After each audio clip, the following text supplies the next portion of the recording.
Hi, this is Tia Simons. I'm the author of the Antipodes series, a series of 3 published books, Antipodes, The Liminal Space, and Ouroboros. There is a 4th coming soon called Cameo, and a 5th hopefully by the end of the year.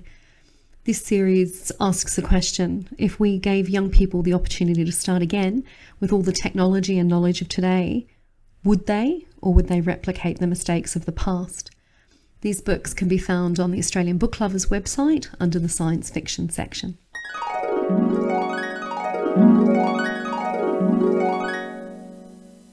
Once upon a time. Welcome to Australian Book Lovers, your destination for imagination.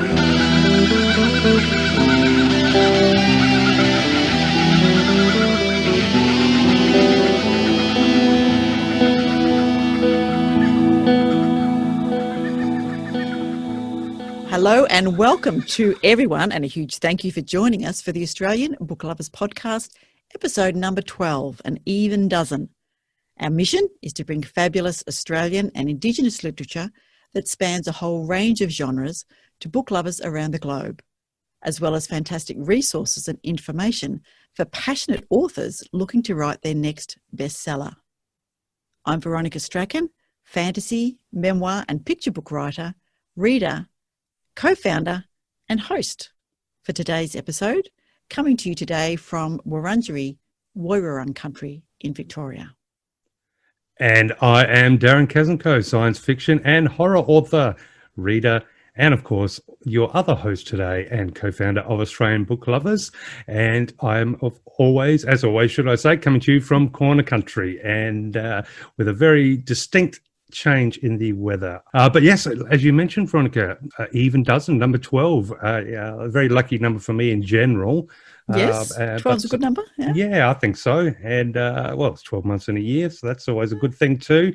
It's quite a popular number for nature, I think. No, I have no idea, but I like it. I use it to gamble when I do gamble once a year. Yeah. But no, fantastic to reach episode 12. And this one's going to be super jam-packed. We've got a fantastic interview today with Matthew R. Davis. We've got a reading a bit later from one of our awesome author contributors.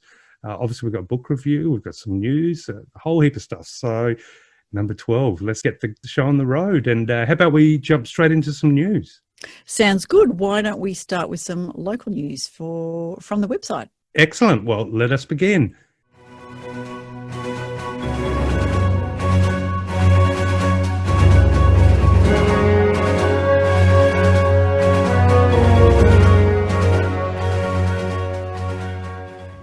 Okay, so a little bit of news on the AustralianBookLovers.com website. As mentioned in the previous episode, we are in the final stages of bringing together 3 new wonderful animal mascot additions to our genres. So any day now they will be, fingers crossed, up and running, and we will definitely be proud and will make an announcement across the social media platforms. And as mentioned before, we will definitely be looking at getting some help out from our listeners out there and visitors to the website to name some of the animals. As always, we're getting just some fantastic titles being sent in, definitely keeping me busy. And I just thought I'd take this opportunity to just read a couple of synopsises of some of the wonderful titles that have been added to the website just over this past week or two, just to give our listeners out there that have been so kind enough to join us for this podcast a bit of an idea of the great titles that are landing in, and also the diverse range of fiction that we are receiving. So I will start with a book that's called The Keeper, and that is by author Nikki Moyes. Now, The Keeper you will find under our science fiction genre, and it is described as the following. 17-year-old Cassie never wanted to participate in the reality of telly program.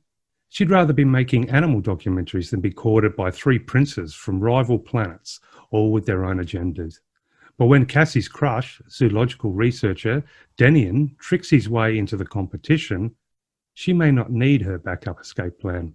Denian is used to keeping quiet, but as the competition takes a dangerous turn and contestants are forced to face their greatest fears, the secrets that have kept him alive are revealed. But why is Denian afraid of the keeper?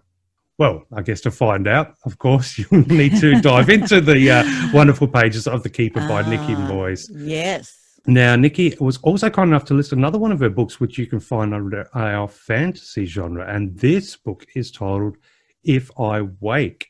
Now, If I Wake is described as the following.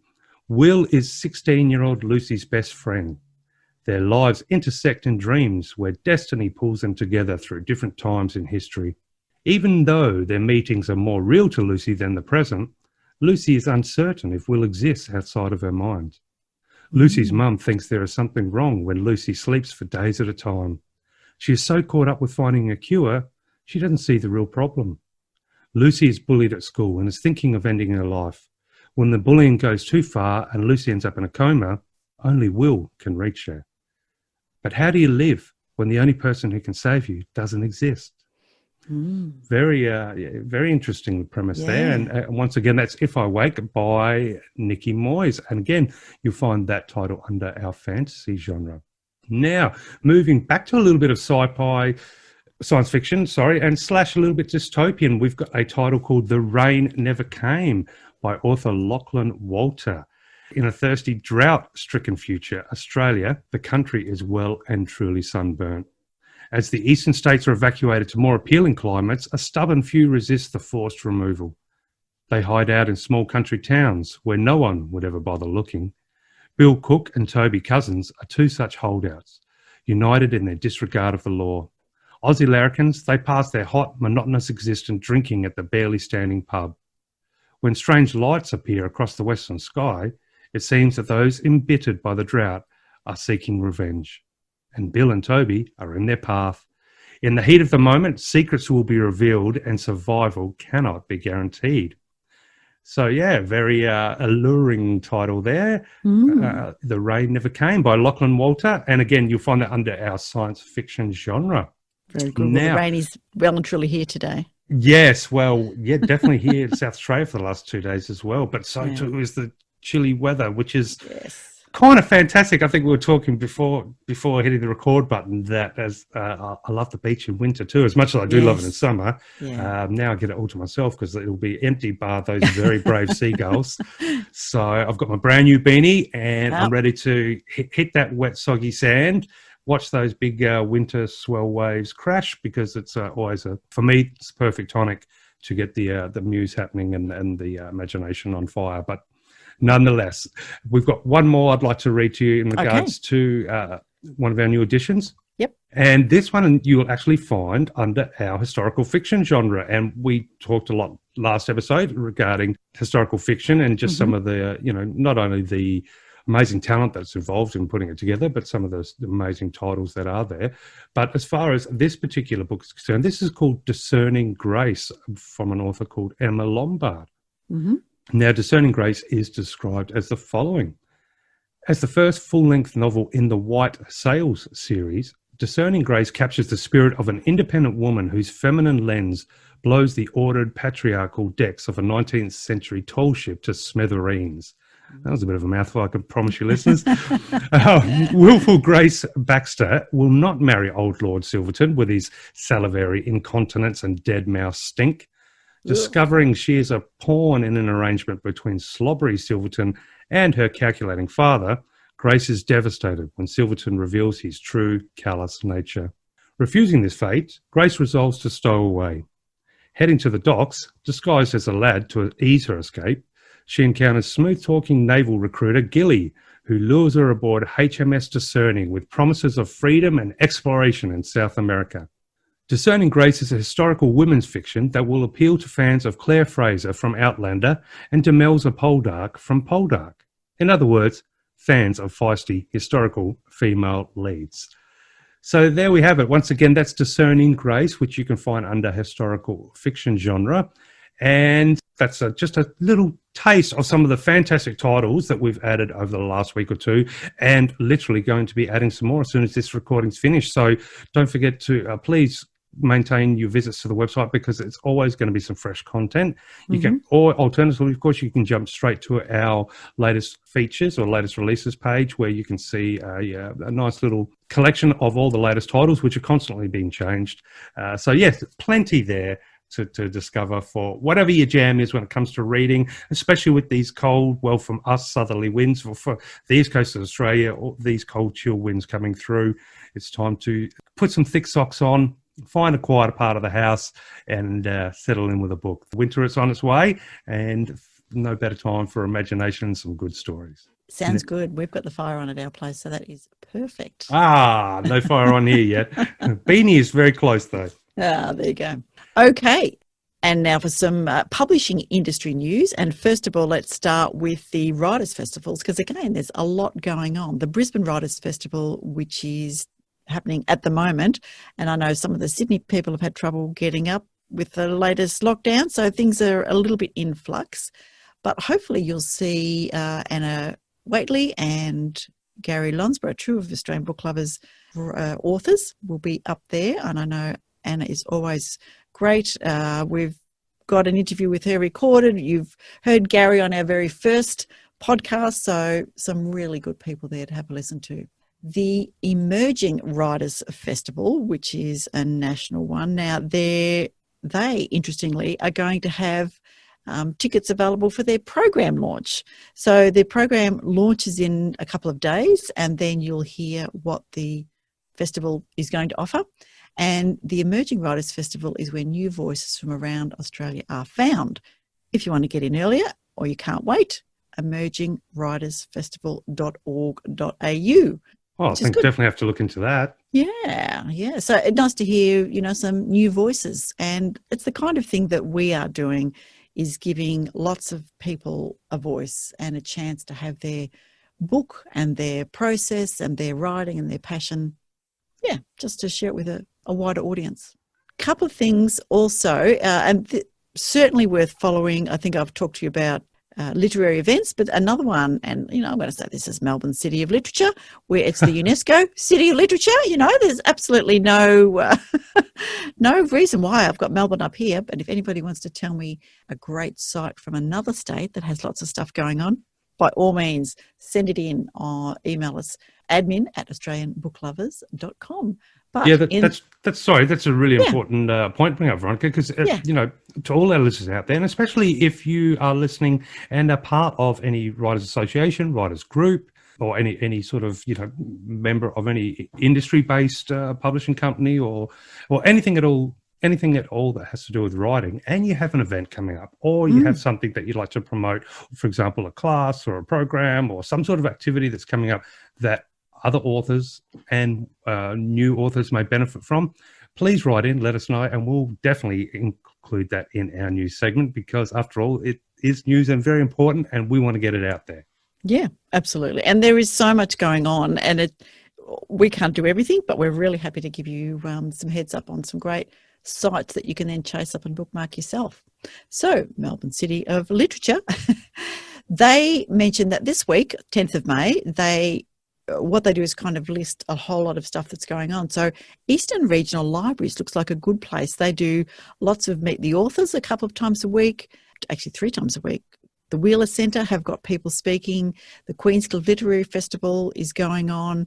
The Sun Bookshop does launches. So if any of your local bookshop arrange a launch for an author, go along. There is nothing better. Even if you've never read the book or it's not in your particular genre, when you listen to where the author has come from in terms of their inspiration and all those kind of things, it's just fascinating to see people in real life talk about their characters in their book or their research if it's a non-fiction book. So, that's fantastic. So Queenscliff Literary Festival has got some great stuff on. They've got Shipwrecked Women, My Year of Living Vulnerably, which I heard the author interviewed about the book. So Rick Morton, My Year of Living Vulnerably, and he was on with a couple of other authors, and that was fantastic. So lots of good stuff happening. The following week, more things from Eastern Regional Libraries. The Wheeler Centre's got No Justice, No Peace, Aboriginal Deaths in Custody. Writers Victoria have got Writability Goes Local, Why Writing Matters forums down on the Mornington Peninsula. Readings Bookshop has got Bill Birtles in conversation. So, yeah, lots of stuff going on. One more really good thing. So, children's book readers or children's authors. The Children's Book Council of Australia Victorian branch are looking for their 2021 shadow judges. So if you supervise a reading group, it could be a handful of young people or even a class size group of people at school, library or book club, CBCA Victoria want to hear from you because they need some judges. So what you can do is send in an expression of interest in an email marked shadow judging to vic@cbca.org.au with your name and contact details, information about your group, and which of the 6 shortlisted categories your group would like to judge. Also, why you'd be considered for the program. Now, here's a winner as well. 15 groups are selected and they receive a shortlisted book pack for their category, access to Storybox Library, online author workshop, teachers' notes and support resources, showcase and share creative responses to the CBCA Vic website, and participation certificates. So if that is something that you would like to consider, jump onto the CBCA website and have a look. So much there, Veronica. So much. I should stop now. Quit while I'm ahead. Okay. That's a mouthful. As I said, there is so much going on, and really this is just a little taste, a flavour of what's out there. So, back to you, Darren. Well, look, obviously you do the hard research there when it comes to industry stuff, and I'm just sitting back here thinking, wow, obviously there's a lot happening, but who would have thought that in this sort of environment that so much is happening, and talk about just sort of, it's a source of inspiration just to hear it, to just go, okay, that's right, there is so much happening out there.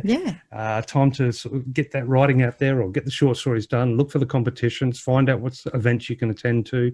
I think we were just chatting before, I'm going to be reaching out to a gentleman that runs a small publishing house here in South Australia, who I realise has been going for more than 20 years. So I'll be chatting with him, and then I'm sure he'll be able to help guide me to where all the latest stuff's happening here in the city. And basically doing this website and all that's encompassed is really, inspiring me to start to get back out there and step out into the world of where authors like to have a chat and have fun. So I'm looking forward to finding out. And of course, over in Victoria, you're definitely not running out of things to do. No, we do like to have plenty going on. It's great that so much is happening. I think there's some funding happened for the Victorian government. I think we're going to get restaurant vouchers, so encourage people to go and spend some money at the cafes in the city, because we do have very much a cafe culture here. We love to do business over coffee. We love to do relaxation over coffee or tea. Lots of good stuff happening in Melbourne. And once again, if any listeners out there have any information about upcoming events, that are not in Melbourne, but you're also welcome to let us know if that is in Melbourne. We want to hear about it. And I think starting the next couple of episodes, moving forward, I will be incorporating what I can for perhaps South Australia, and then that'd be a good idea to balance things out a little bit. Yes, and we're happy to take news from other states, even if you wanted to do it semi-regularly and either jump on and give us a 5-minute what's happening in Perth or what's happening in Darwin. By all means, let us know. Yes, definitely. Yeah. And also moving forward to wrap it back up with website news, there will be very soon a resources page, which will, beginning of that page will of course be links to all of the fantastic writing centres and writing communities across Australia. So definitely an opportunity then for listeners and visitors to the website. You'll have the opportunity to visit that resource page. For example, you may be in Northern Territory and you might want to see what is available in the Northern Territory, and you may be very pleasantly surprised to see a whole range of different writers' courses, writer centres, writers' resources right there in your own community. And so we hope to have that together for you very soon, and that will also be a wonderful portal into what is happening out there when it comes to events, competitions, programs, educational opportunities, all sorts of stuff. So never a stone stuck in the mud here. We're rolling forward, uphill as opposed to downhill. And so with lots still to come. Very much looking forward to it. Good.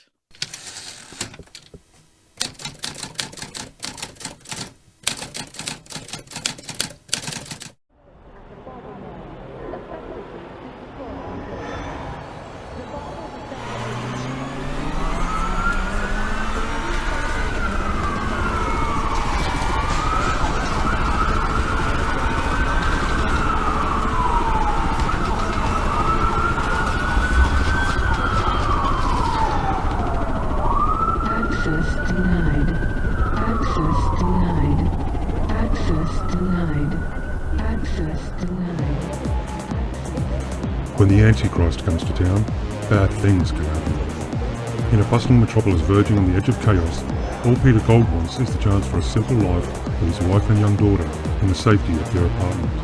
When two strangers appear at the door one evening, however, his world is thrown into turmoil when a sudden act of sickening violence destroys everything he has ever loved. Hunted by the police and desperate to find out why his life was destroyed, his quest takes him into the dark heart of the city streets, where pieces of the blood-soaked puzzle begin to lead him to a confrontation beyond anything he could have ever imagined, and will leave him no choice but to discover the price he's willing to pay for justice. Drawn into this labyrinth is Special Agent Anna Sloan, whose role in frontline government-sanctioned religion control is about to become even more dangerous when it's announced the city will be hosting a special visit from the First Lady of Mars. She's already had a gutful of crime and terror, is sick of watching society tear itself apart, but even with all her training and experience, nothing will prepare her for the devastation that will come when the city turns red. Will Peter's hunt for vengeance bring the answers he's looking for? Can Anna survive what could be the darkest days of her life? And what secrets does the First Lady of Mars hold for the people of Earth? See the City Red by author Darren Kasenkow is a no-holds-barred dystopian horror thriller that is as relentless as it is thought-provoking, and certainly not for the faint of heart. Discover more at AustralianBookLovers.com.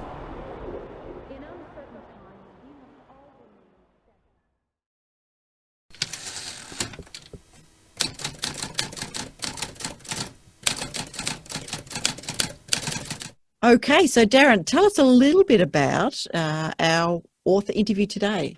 Certainly. So today's interview is with an author by the name of Mr. Matthew R. Davis. Mm-hmm. Now, Matthew is actually a fellow South Australian at this stage anyway. Who knows where we will end up in the future, but definitely a South Australian-based author and horror author who, as you'll hear, is quite prolific with writing and has, amassed quite a few achievements. It was a fantastic and very interesting conversation, as listeners will be very shortly discover, should I say. Mm-hmm. But went into some very dark little rabbit holes and, gained some really great insights into the creative process, how to throw things around a little bit as far as trying to break the mold here and there. Mm-hmm. We got some really good insights into, taking a manuscript through to publishing, the journey from being a manuscript to actually being published, in this case mm-hmm. by a United States-based publishing company. And just generally a great chat with a very passionate author who is, can work through many different mediums. So obviously writing being, from what I gather, his main passion, but he definitely doesn't stop just there with the words on the page. So really interesting conversation, and, obviously with a somewhat of a dark and horror background by this author, was a great opportunity for me to have a chat with somebody who enjoys some of those similar themes and those that particular genre. So it's a fantastic treat today. Oh, good. Because you do have a horror background, I thought I might look up and get a little bit more of the structure, I guess, or the outline of what does horror incorporate. Because it did make me wonder, why do people read horror? And, with very small amount of research, horror can be a space for readers and authors alike to work through fear, trauma and anxiety in a safe and controlled environment. So for me as a coach, that's always, interesting to think about the value. I often get people to journal, and, their experiences and those kind of things, and their thoughts and their plans and their goals. And I guess in some ways, writing horror can be cathartic in that sense. And you can always choose to put the book down, skip pages, come back to a story later, or, avoid the things that deal with a specific topic that you don't want to do. So I thought, that's a good way to look at it. And in terms of children as well, scary stories can show kids that it's okay to be afraid, but that they can use their brains to solve problems even when they're frightened, or use their natural survival instincts to escape from dangerous situations. So I thought, okay. That's interesting, yeah. Yeah, that's good. So the other thing that I found is that, I can't help it, I just love that little excitement. So horror has its roots in religion, folklore and history, It focused on, fear, of course, and curiosities that have continuously bothered humans in both the 12th and 21st centuries alike. So it feeds on the audience's deepest terrors by putting life's most frightening and perplexing things, death, evil, supernatural powers or creatures, the afterlife, witchcraft, at the centre of attention. Would you agree? Well, I think so, but I love that description. I could probably, give me enough time and light a candle or two. I could probably find some things to add to that. I'm sure you could. But I wholeheartely agree with all of the sentiments you've just raised. Especially, the idea of, facing your fears, is probably one of the big things. And, the idea of being able to face those fears in a comfortable, or it doesn't necessarily have to be comfortable, but even subconsciously we know we're safe.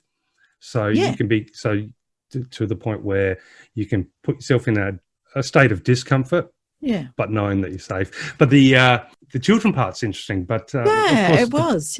But the big thing about and I can speak for myself as a child who probably dabbled in a bit of horror a little bit too early, but or maybe not necessarily, but still loved it from a young age.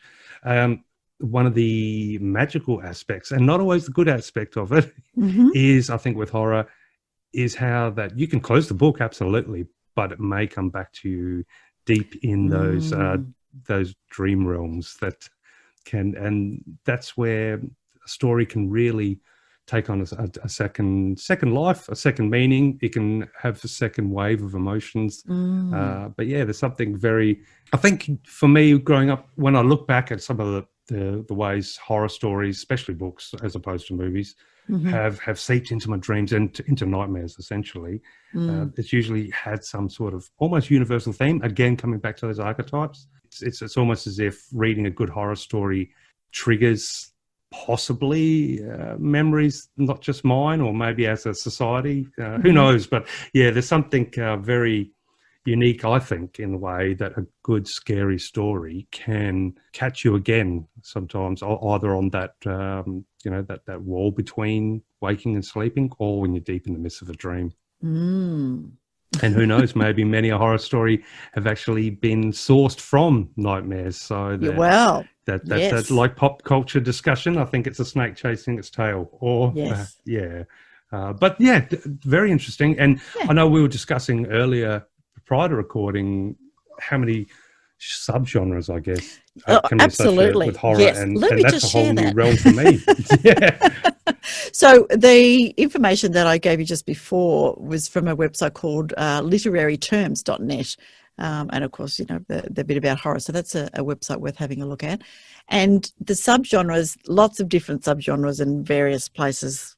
I started to do some mix and match, but I've taken this list from a gentleman called Brandon Cornett, Cornett, and his website is cornettfiction.com, and he's a speculative fiction, horror, sci-fi writer, and he just listed it out so beautifully. I thought, right, I'm just going to use this. So thank you, Brandon, for doing that, American author.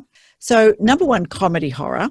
So understandably caters to people who like a good scare, but who also like to come up for air once in a while. I like that. I thought, that's good.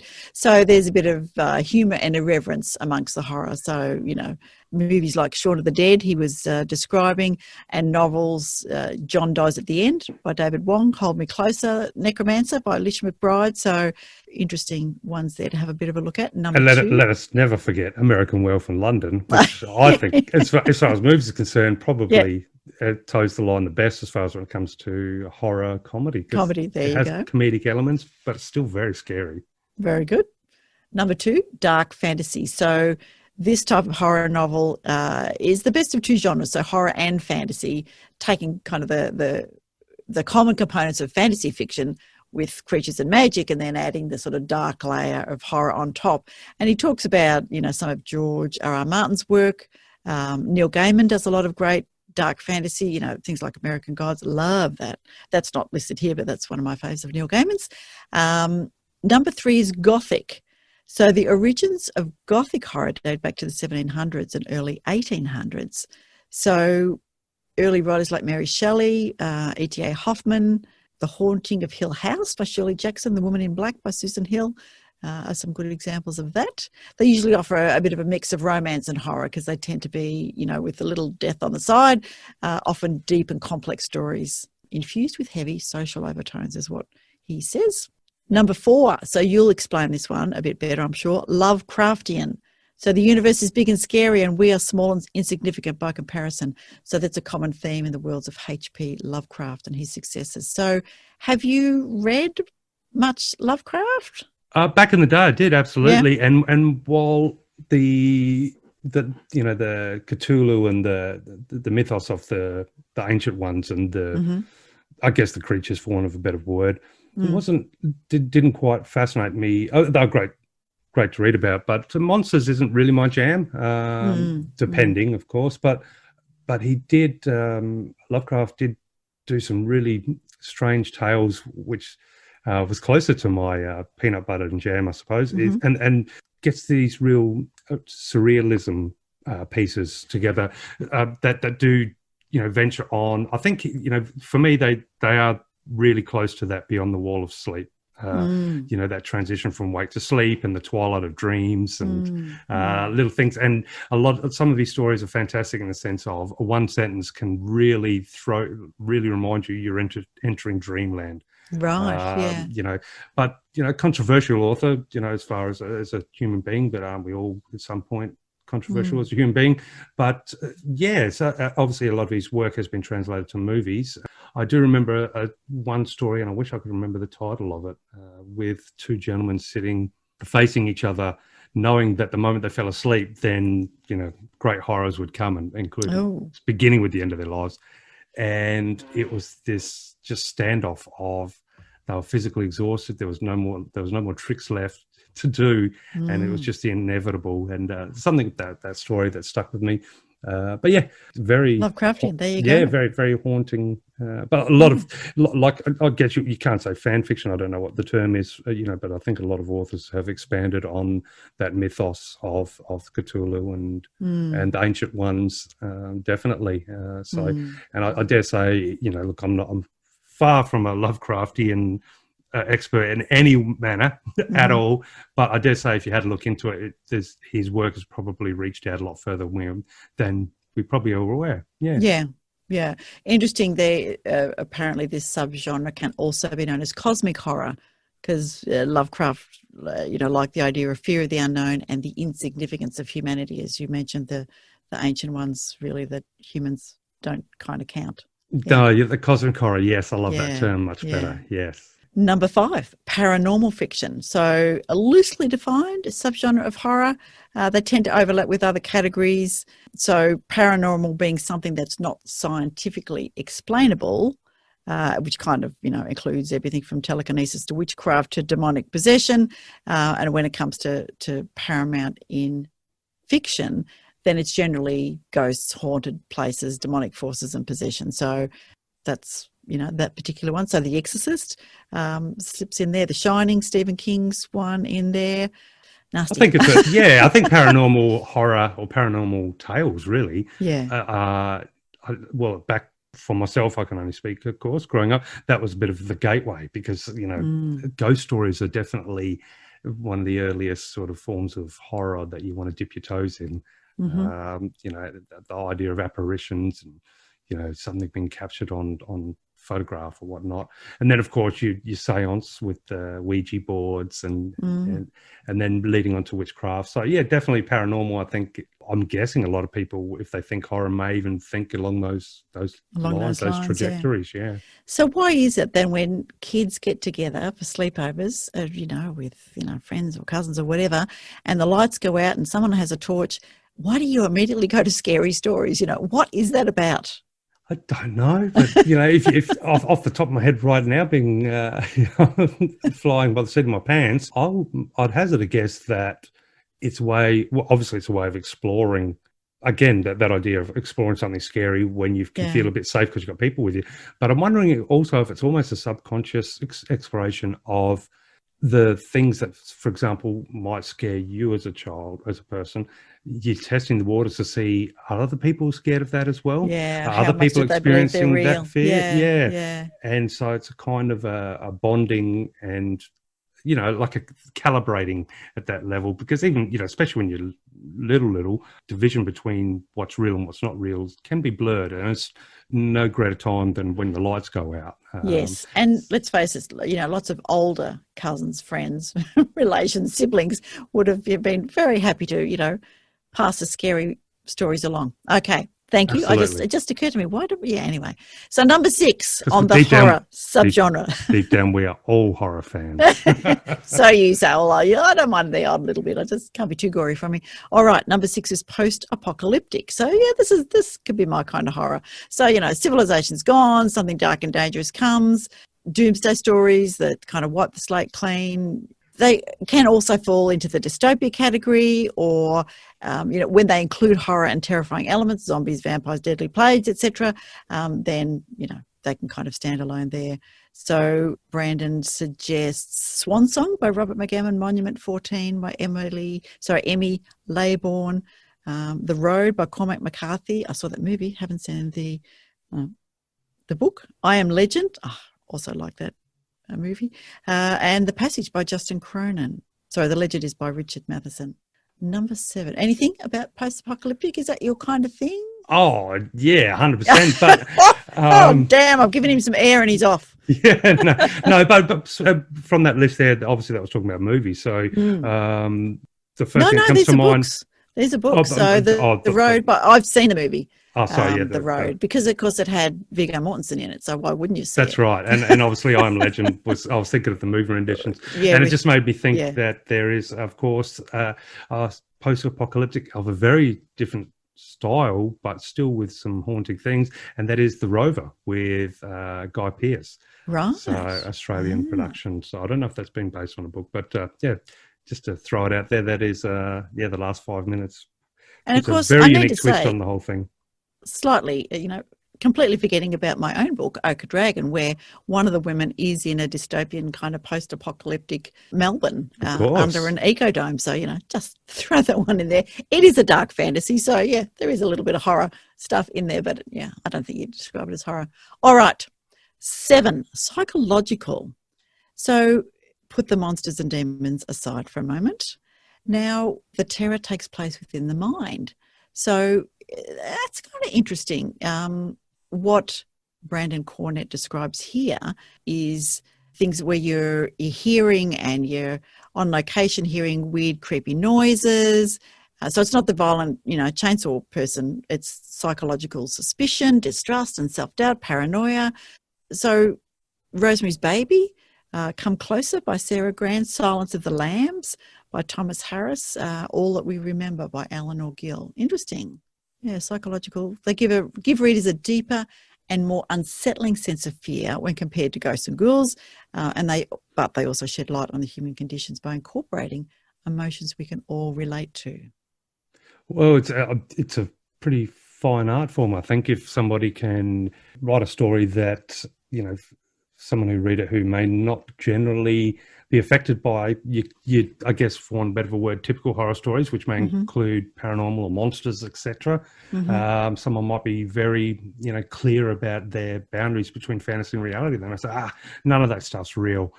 But then a good psychological horror will say, okay, no, but your mind is definitely real. Yeah. Now, how 100% are you on how it works? And I think, that's one avenue, of course, of psychological horrors or thrillers. So I think they're very unique and very important and can definitely get under your skin when done the right way. And I love them, obviously. All right, this is probably group 8, subgenre 8 is probably more what people imagine. This is psychos, slashers and serial killers. So, you've got all of them: maniacs, madmen, sociopaths, cannibals, call them what you want. They're monsters that have been part of the horror generation for a long time. So while it might overlap with the psychological horror category, they can also be quite separate. So in these novels, it's people that we fear, people with dark thoughts and motivations that we just can scarcely comprehend, and people who want or need to see others suffer. So Psycho by Robert Bloch, American Psycho by Bret Easton Ellis, Silence of the Lambs again. He couldn't think of, he said there wasn't a lot of female writers in this group, but he was happy to know if he'd overlooked any. So if anybody knows of a psycho, slasher or serial killer horror novel written by a female writer, please let Brandon Cornett know. And us. Yes.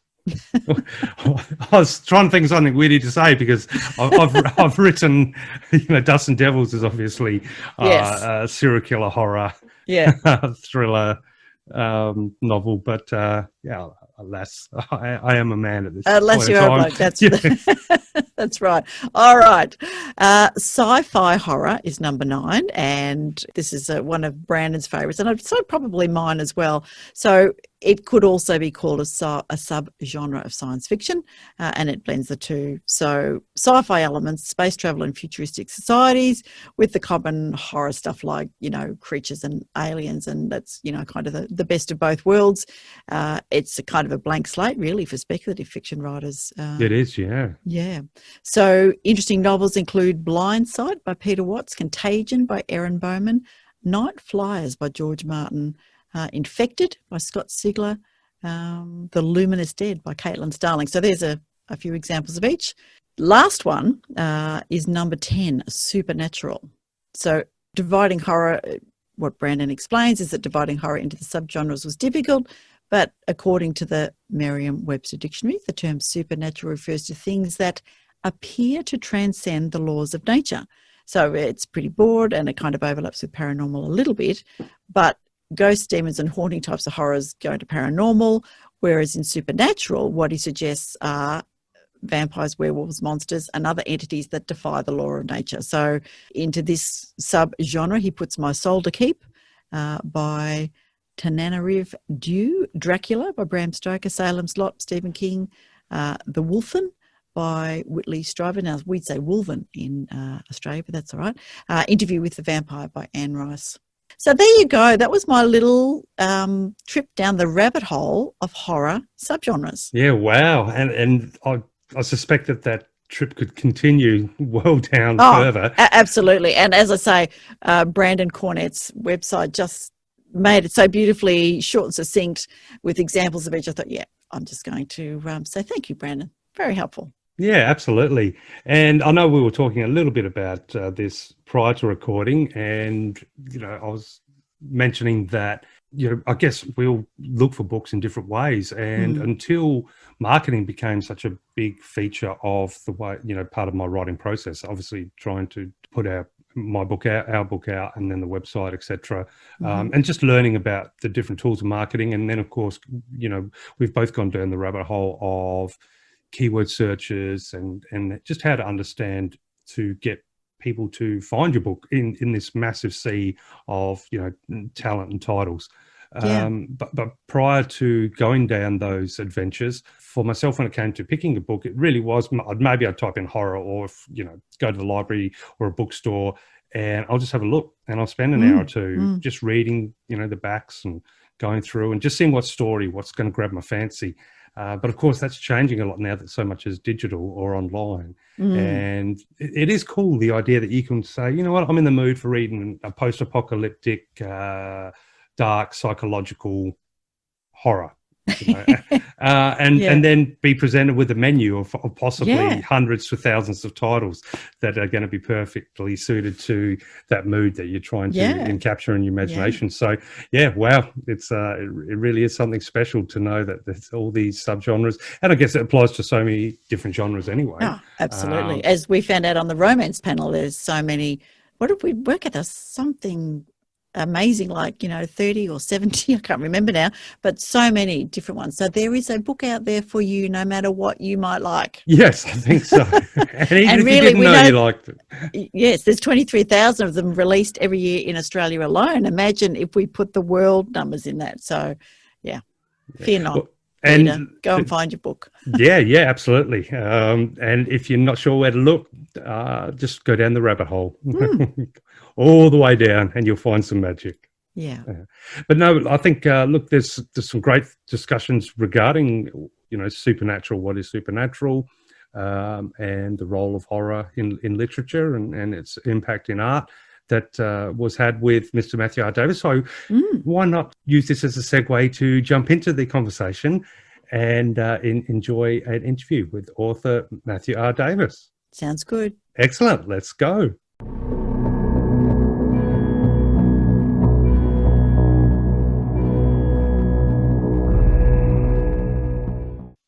Matthew R. Davis, thank you so much for being a part of the Australian Book Lovers podcast. How are you doing?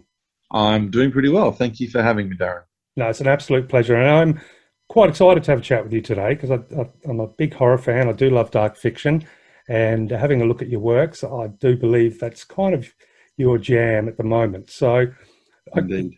I understand we've got 2 books listed on the Australian Book Lovers website. So one is If Only We Could Sleep Tonight. Now, I understand that's an anthology, and also your brand new novel, Midnight in the Chapel of Love, which is published by an American company called Journalstone Publishing. Now, having a look at some of your biographies, you describe yourself or your work as dark fiction with an electric angle, and you've had over 60 short stories and poems published around the world. Not only an author, you're also a musician, plus sometimes editor, visual artist, scriptwriter, composer, and an all-round Renaissance man. Based in, of course, Adelaide, South Australia. Now, not only that, in 2019, I understand you won 2 categories in the Australian Shadows Awards, including Best Short Story for The Steadfast Shadow Song and the Paul Haynes Award for Long Fiction for Supermassive Black Mass. Okay, but the most important thing I want to get down to is I understand you wrote your very first story age 7, and it was about decapitating an invading horde of giant chickens. That's correct. Has that idea resurfaced at any point? No, not the idea itself, though I think that some of the themes have reoccurred in my work. The gore and the ridiculousness, perhaps. But generally speaking, no, I moved past that pretty early. Do you still have a copy of it by any chance? Yeah, it's actually, I reprinted it in the afterword of If Only Tonight We Could Sleep. Oh, wow. In its entirety. It was only 3 sentences. I wrote it from memory. I've always sort of held it in my head, so that's pretty close to the way it would have been when I was 7. Excellent. It's a good age to start, and I can't imagine a better way to start than a story about invading chickens. Well, that's it. It wasn't just the chickens. It was the fact that my best friend had to pull out of fighting them off because he got chook poo in his hair, and then I took a sword and killed all the chickens. Oh, there we go. So there's your silly humour, there's your gore. I mean, yeah, there's revenge. The stage was set from an early age. Absolutely. Well, moving forward to your latest book, which is obviously Midnight in the Chapel of Love. Can you tell me a little bit about what the book involves, some of the characters and the journey that we're a part of in writing that book? Yeah, okay. Well, the initial idea came to me when I was driving from Port Pirie to Adelaide. I grew up in Port Pirie and I was doing some work there a few years ago, and I was driving back to Adelaide and listening to Something for Kate, one of my favourite Australian bands. And the song Fireball at the End of Everything was on, and the lyric from that just sort of stuck in my head, and I saw a scene, a couple driving in a car between a city and a small town in summer. The girl had her feet up on the dashboard, and I thought, okay, so where are they going? And I decided that they were going back to the small town where he'd grown up for a funeral. Okay. And that he had like a dark past that he had escaped, and he was not keen to revisit it, but now he kind of had to. And then I just kept working on that idea until the pieces fell into place. It's a fairly standard strapline, really, like man returns to country town where he grew up to face, the dark past kind of thing. As it's been done so many times, I could probably list a number of books, including a few by Stephen King, that have a very similar approach, but there's a lot more to it than that. Well, I guess there's something archetypal about a character or a person returning to a place that holds a lot of memories and possibly memories that don't want to be revisited. But at some point, I guess, on a philosophical level, we all have to at some point face, well, not so much demons, but skeletons in the closet, and returning to, especially if you move around a lot like I have, when you do go back somewhere that from your childhood, it does really stir up a lot of memories.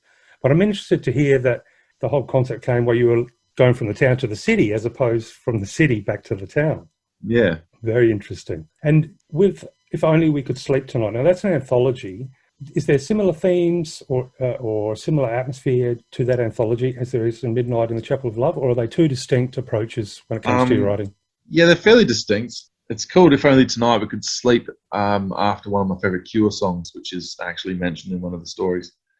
It's a fairly broad representation of my work up to this point, being that's 13 different short stories, or 14 if you include Invasion of the Giant Chickens. You have to include that, yes. Well, it's not listed. It's like a little bonus. Well, there we go, an Easter egg. Track. But I mean, those 13 stories cover a lot of territory. There's some pretty bleak stuff in there. There's some more humorous stuff. There's some pretty heavy stuff, some lighter stuff. There's a few laughs, a lot of screams. You know, some of it is pretty intense and grim, and some of it less so. But I think it's a fairly good starting point. Whereas Midnight, the Chapel of Love, is more of a uniform mood. It's kind of like a sustained deep blue mood. I mean, yeah, there are a few gags in there. You know, it's not like all doom and gloom or anything like that, but it's more of a sustained mood, whereas the short story collection is really a number of different facets. Mm-hmm, mm-hmm.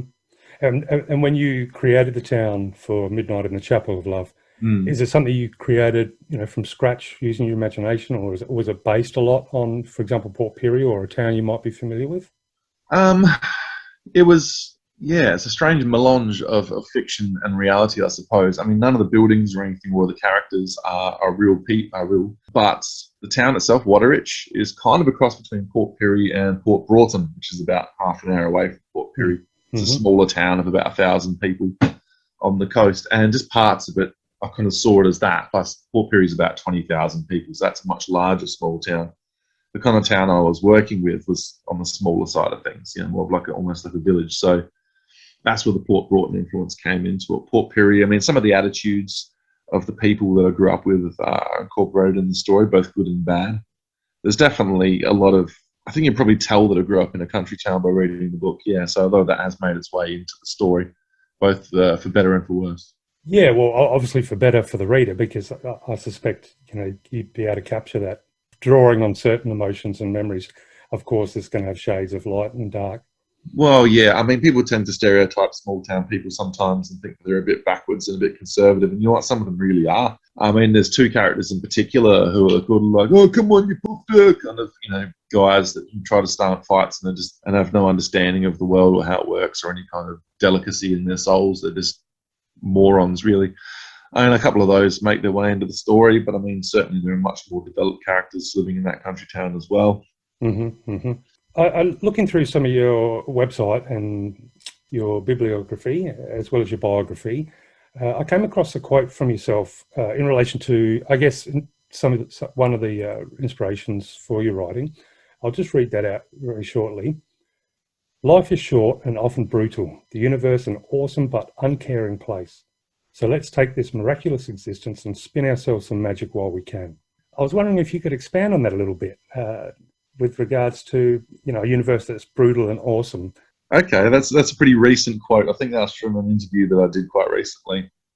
It's a very interesting quote, absolutely. Well, they were asking me about any messages that I might have in my work, and I don't have an overt message per se, but I think you can definitely tell by reading my work the kind of person that I am, the kind of things that I hold dear. I guess I was trying to expound upon that. I think in the same interview I mentioned that, you know, I'm very much down with compassion and open-mindedness and empathy and things like that. I'm very much against bigotry and cruelty. And the universe really is indifferent, though. I mean, the universe is a beautiful place. I mean, as much as we see it, and we only see this planet and only portions of that, and the rest is really a mystery to us. But, you know, its laws are quite impartial. There's a merciless place. I mean, it plays no favourites. So really, we're born into a hostile environment, and we just have to make the most of it and to recognise the beauty of it while we're here as well. I mean, I'm a hardcore atheist, so I don't believe in life after death, which is a bit weird considering so much of my fiction deals with the supernatural. So I think that really we do have the one chance to make the most of life, which is why I get frustrated when I see people, you know, spending that time trying to push others down or to suffocate other people's freedom. I find it quite appalling. I think be here, you know, love and be loved, and just experience things, enjoy things while you can, because it's not going to last. I couldn't agree with you more. And it is odd when you mention, not odd, but it's interesting observation when we talk about it, you know, the laws of the universe being quite set, but they can be, you know, they don't have a care for example, us humans. And it's almost like as if, and it's a question I've asked myself a million times, are humans part of this program? Because when you step into nature has a program. It runs on its own rules, its own laws. And that includes put yourself in this position, you could be in trouble. Put yourself in this position, you could see some beauty. but it doesn't care, or she doesn't care, if you want to refer to the universe as a lady, but she doesn't care whether we live or die. Like you said, and like you said, life can be very short. But would you agree with the idea that perhaps as humans we're not part of that program, and therefore we're in a unique position to look out at this universe and therefore declare it brutal and awesome? Well, it's hard to say how other creatures see it. It seems to us that they don't really recognise that, but they have a very insular kind of existence, just focused on their biological imperatives, whereas we've kind of hacked our way out of that. We've advanced to the point where we're self-aware and we're reflective, and we can explore our environment and see it for more than just the basic provider that it is. I mean, I think we're still very much a part of this system, because we'd be useless without it. I mean, at this stage anyways. Yeah, I think we are very much part of this. It's just that we've elevated ourselves to a stage no other animal has, to our knowledge, so that we have a different perspective on things. I mean, who knows, maybe the dinosaurs were actually as advanced as us, and they developed their own kind of fossil fuels, which then backfired on them, and then they became our fossil fuels. Possibly, with a few dinosaurs There's a story idea. Still deep in space, running out of fuel. There's a story idea. The dinosaurs' hubris is what brought them low. There you go, new short story to work on in 2021. Now, obviously, most of your writing is dark or horror-based, and I understand you're a huge horror fan when it comes to authors. As myself, I grew up similar to yourself, Stephen King, Brian Lumley, the Necroscope series, which I absolutely loved, Clive Barker, or James Herbert, all those books. Now, the question I have, so from my perspective, dark or horror writing, it seems to carry an element of survival, or I guess a tenacity that's often woken from within the subconscious by extreme circumstances. Yeah. And that usually sees the protagonist push through, I guess you could say, nightmarish challenges. So when it comes to your writing, does your writing carry elements of hope? For example, where the protagonist will survive? Did you know that at the start? Or do you sort of follow that darker, heavier road that is a reflection of what can be, as you mentioned, a brutal universe? Well, it really depends on the story. I mean, I usually have a feel when I first come up with an idea as to whether the protagonist is going to prevail or not. Sometimes I end up being ambivalent about it. I'll leave the reader hanging a little bit. It's up to you to decide what happens next. Okay. Definitely, I'm a big proponent of hope, though. I live in hope. We all live in hope. Absolutely. I hope for better things. It doesn't mean that my writing has to always reflect that. I think it would be dishonest to have happy endings all the time, especially when people are going up against such horrible things. It would make no sense. I think that's one of the reasons why I kind of grew out of Dean Koontz's fiction in the 90s, as it seemed a bit too happy and a bit too optimistic, and the good guys always prevailed, and they were always a bit too squeaky clean, and they had like a golden retriever who was just amazing, and they kept like shotguns under the bed, and they didn't swear. If you said damn, you had to apologise, and always were one through, and I thought that's not reflective of real life. By the same token, being relentlessly cynical and nihilistic and having people die at the end of every story is not really going to be honest either. So it's really about striking a balance. I mean, if you look at If Only Tonight We Could Sleep, some of those stories have very bleak endings, and some of them have quite optimistic and hopeful endings, Yeah, and I think you hit the nail on the head. I think there has to be a balance. I think it sort of swung, should I say, literature and movies, which are, a pretty good reflection of horror, that they shifted from, really protagonist survival, which was a common theme for most of the horrors in the 70s, 80s. And then it seems to have shifted at one point to just merciless, nihilism and like torture porn and stuff like that. And a lot of the books had real dark endings. And perhaps now we're moving into a time, hopefully with a little bit of balance, like you said, where you just don't know what you're going to get, which is the best way to have it. Yeah, I think really in terms of horror movies, the heroes always save the day, or like God himself went down to lend a hand to fate to make sure the good guys won up until a certain point. I think it might have been around the time that Night of the Living Dead came out. That was the first movie I can think of that had quite a downbeat conclusion where the good guys did not win. And the 70s kind of leaned into that more, with more ambiguous endings or more downbeat endings.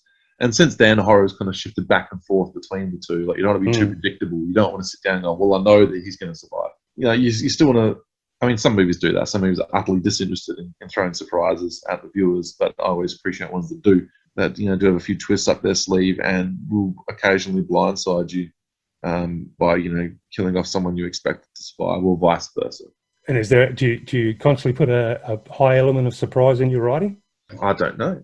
I don't really think about surprising the reader so much. I just think about writing what feels right to me, and hopefully sometimes when I read back I think, oh yeah, I can see what I've done there. I've set something up almost subconsciously, and then I've subverted that later. But really my work isn't based on twists. I mean, it's nice to squeeze a few in, especially when you're writing horror. I mean, twist endings are an important trope, and I think to abandon those is to make your work a bit too obvious, but on the same token, having twists all the time is obvious in itself. So it really just comes down to what the story requires. Yeah, I think you're right. At the end of the day, the story is a personal venture, and though you can follow, I guess, your tropes or your rules, which seep in subconsciously, just like other ideas do. But at the end of the day, you just be true to the story, and the story becomes what the story is, and that's the beautiful thing. Now, when you talk about If Only We Could Sleep Tonight, and obviously you mentioned that there's quite a variety of different styles, stories, upbeat, downbeat, all sorts, but it also includes images by artist Meg Wright, so a photographer. Yes. Just wondering if you can tell me about how that collaboration came about, and what was the inspiration to, what made that decision to incorporate images in an anthology, because it's not something I've come across often. Okay, well that's good, because the idea was to do something a little bit different. Not that it's a groundbreaking step or anything like that, but when I was first offered the opportunity to do a collection of short stories, I knew that I wanted to put my own stamp on it, do something a little bit different. And I immediately thought, well, I think Meg's images work really well with my writing. You know, we have inspired each other on occasion. Well, I know that she's inspired me on occasion with her work. And we were living together at the time, so I asked her if she would be interested in doing that, and she was, thankfully. So we set about doing that. I came up with ideas, and then she read through the stories, got some ideas, and we kind of put them into a pot and stirred, and came up with the shots that we wanted, and she shot them and edited them. And some, like the cover, for example, that was my idea, but then it sort of was filtered through her mental lens and her physical lens to become what it is at the end of the day. You know, things were never quite the same as I imagined them, because once they entered her grasp, they were tweaked a little bit and came out for the better. I suppose it's difficult to explain our working relationship or any of our relationships. I mean, we're still working together now. So putting or using images in books, is that something you may do again, or yeah, absolutely, yeah. Especially with her, yeah. Oh, that's fantastic. I could definitely see us collaborating again in the future. Well, I did do a booklet in October. One of my friends died last year, and sorry about that. Had a posthumous exhibition on Halloween. And for that, I thought, hey, you know what would be really cool? Maybe I could write a story inspired by him that reflects him, and then I could print it up as a booklet and give it away as a gift at the exhibition. That's a real nice idea. And Megan met him only once, I think, but they'd sort of hit it off, so she felt that she understood him. I said, would you like to do some art for it? She said, yeah. So we did a little booklet. It was limited, there's only 33 of them, and she did some cover art for it, and I did the story, and they all went on the night, and feedback has been pretty good, which is good because it's a different kind of, or at least the characters are a bit different than I'd usually write, in that while I do often write people of all walks of life, in this case I was writing a lot of characters who were gay or trans, and I knew that the main audience for these stories was going to be people who were gay and or trans, so I was a bit worried about how that's going to translate, but I seem to have pulled it off, which is good. Oh, good. But yeah, anyway, success. So in a nutshell, yeah, we're still working together, and that's going to continue, and I'm certainly happy to collaborate with all kinds of other artists, visual artists, even like the cover of Midnight, the Chapel of Love, for example, was done by Don Noble. I mean, that was outsourced by the publisher, but I was really happy with the work that he did. I think he's nailed the feel of the book first time out. So yeah, there's definitely two distinct covers. There's two very different art approaches. Oh yeah, both fantastic. Yeah, I'm quite happy with both of them. Speaking of like the writing process, and I'm definitely going to go into talk to you about Midnight of the Chapel of Love, but when it came to If Only We Could Sleep Tonight, I'm just curious, and for other writers out there that may be thinking of taking a different approach to the literary craft, did you have short stories either already written or mapped out in your mind and then created or let Meg capture that stuff via photos?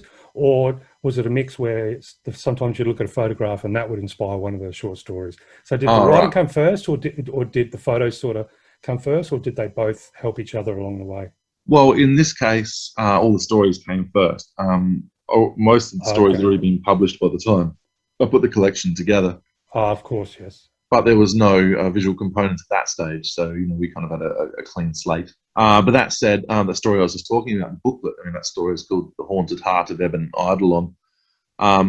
Thing is, we went through some of the pictures that she'd taken over our time together to try and find something that might have been suitable as a jump-off point. And I found this one image I really liked, and that ended up being the cover of the booklet, and I also ended up incorporating elements of that image. Actually found its way into the story as I was writing it as well. So her influence is feeding back into my work there. Mm-hmm. And there are other stories that I've written since the first collection that have been inspired by her in a multitude of ways. Okay, so it is evolving to the point where the images and her vision through the lens can also shape or mold the way certain stories you might write. Yeah, absolutely. I'm sure at some stage in the future we'll do the opposite thing where she'll have images and I'll create text that goes with that, as opposed to her creating images that go with the text. Mm-hmm. Well, it's always good to be able to expand the way you write, the reasons you write, the approaches you take. Absolutely, yes. Now, for other authors out there and writers preparing themselves to get those books up, I understand there was somewhat of a not tough journey, but a difficult journey to actually, as it always is the process, to get published from Midnight in the Chapel of Love. But you did finally get the edition published by, as we mentioned earlier, American company Journal Stone Publishing. Mm-hmm. Wondering if you could maybe let us in a little bit on the trials and tribulations that you experienced from when that manuscript was finished to getting that that wonderful publishing offer. Well, certainly. I explored all this in a 5-part blog post that I did in the week leading up to release, but I'll give you a précis here just so I don't have to send people running off to my blog to find out the answer. Okay, so I finished the first draft. I sat on it for a while, did the second draft, the third draft, and at some point I started submitting it to publishers. Now, at first, I thought, well, this is a very Australian story. It's it's Australian down to its core. It's not like full of people walking around in like cork hats saying cobra or anything like that, but it's the Australianness of it really sinks to the bone. So I thought, well, I'm only really going to find a publisher in Australia who's going to be interested in working with this shortly. So at first I limited my approaches to Australian publishers, and I didn't hear much back, although I did have a couple of close calls. Alan and Unwin asked for the full manuscript and came really close to picking it up, but ultimately they reluctantly passed on it, so that was a pretty close call. But it gave me a bit of hope to see that a major publisher was so interested in my work. Yeah, well, I'm glad you said that, because I thought it must have been pretty frustrating as well. But like you said, it brings you hope, because obviously it was good enough to be a consideration. Yeah, well, it was a little frustrating because, and the acquisitions editor wrote, a number of glowing things about it, told me all these things she loved about it, a couple of things that she didn't really love about it, and I think she was unwilling to ask me to change them because she felt that that wouldn't be something I'd be into, and I think, it certainly would have changed the work too much. I wouldn't have been interested in changing some of the things that she was interested in changing in, but at the end of the day, she was like, I think you're an excellent writer, and I'd love to see more from you in future. So that was a bit of a pick-me-up when I needed it. I had another close call with an Adelaide publisher as well, called Midnight Sun Publishing. They didn't really do genre. This is not massively genre. It's probably a lot less horrific than most of my stuff, or indeed most dark novels that you find around. But how would you describe, like, what sort of genre or atmosphere does Midnight in the Chapel of Love carry for all our listeners out there that are very excited to have a look? I found myself, mouthing quite a bunch of syllables. Sometimes I refer to it as a contemporary rural Gothic mystery horror. That is an excellent description. Well, it covers most of the bases. It's a bit of a mouthful, that's true. But yeah, it's, as far as horror novels go, it's not massively horrific. There is certainly an undercurrent of cosmic dread and of just general dread which seeps throughout the entire story. But it's not a monster story. It's not really a ghost story. It's kind of hard to define, which means I think that I'm doing good work, because I've often found that, like, people have always found it hard to define what I do musically or what I do in terms of fiction. And I think when they're struggling for adjectives or struggling for comparisons, that's when I'm getting it right. Okay. And so definitely not just a standard horror book. So Midnight in the Chapel of Love definitely has a lot of wonderful, dark, haunting elements by the sounds of it. Yeah. I can't go too far from horror. I don't think I'd ever write just a straight lit fic novel, you know what I mean? The darkness always creeps in. Yeah, that's interesting. Interesting you say that. Obviously, you've got a love for darker things. Now, I can read a lot, write a lot. I love a lot of things, but I'm always coming back to horror myself, or at least darkness, that nihilistic dystopian feeling. But I find it odd, and maybe it's just my observation, and it may be incorrect, but there's something when it comes to good horror, whether it's music, writing, literature, poetry, art, it seems to have a timeless nature to it, something that draws people, whether they want to admit it or not. And I think it does it unlike any other genre or art style. But I wonder why that is, especially with like the poetry and symbolism that flows through so much of our work today still. There's something, and even if we go to good old VHS tapes, you can pick up any genre tape now for a couple of dollars, except for a horror tape, because that'll probably cost you $200-$300. Yeah. So it's definitely, I think horror has a timeless quality to it, because I think perhaps there's always archetypes that we play with subconsciously, consciously, by accident, who knows, that are timeless. So you mentioned there's like a supernatural cosmic dread to the book. What do you feel is defined, or what would you define as supernatural? Well, in this case, it's more of a numinous, ineffable kind of essence, I suppose you would say. I don't really want to give too much away. Oh, no, don't. Just as in your general reflection on supernatural. If someone said, "Oh, okay," what do you feel is supernatural? Okay, anything that can't be explained, anything that can't be explained according to the laws of what we consider to be nature. I mean, like, a lot of creatures could be explained away by the laws of nature. I mean, like, you might see like a giant shark. Okay, that's not out of the bounds of possibility. That's something that we can see. There are precedents for that, especially here in South Australia. Yeah, that's right. But I mean, so most creatures, I mean, we can look at them and we can trace where they're from. We can see how they've evolved to that state. We can see how they've become what they are. So therefore, that's naturalistic. Whereas some things are beyond our understanding, and these things could be classed as supernatural because we can't see how they fit into the philology that we already have. Like ghosts, for example, any other kind of undead creature. If it doesn't make any sense, how could something be undead? A zombie can't walk, because its brain is dead, therefore it couldn't power the body. There's no electrical current, and it shouldn't be eating anyone because it wouldn't have an appetite. None of these things make any sense. Skeletons, even worse, that's even stupider. How could they possibly be animated, How could a creature survive only on blood if they have the body mass of a human being? Yeah, but if these things actually happen, I'll class that as supernatural because it's beyond the ability of ourselves to. I'm losing the thread here. That's right. No, but I mean that's a very logical approach, and definitely one I take myself. I guess there's the explicable and there's the inexplicable. There's the effable and there's the ineffable, and the supernatural is what falls on the other side of that line. Yeah, absolutely. And when you mentioned about how can a zombie walk?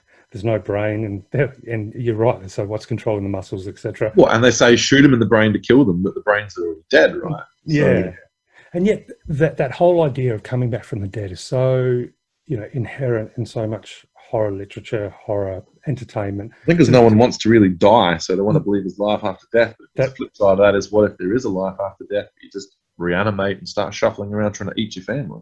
And I couldn't agree more. And I think that is the exact what I was talking about before, where archetypes, slip into horror so easily.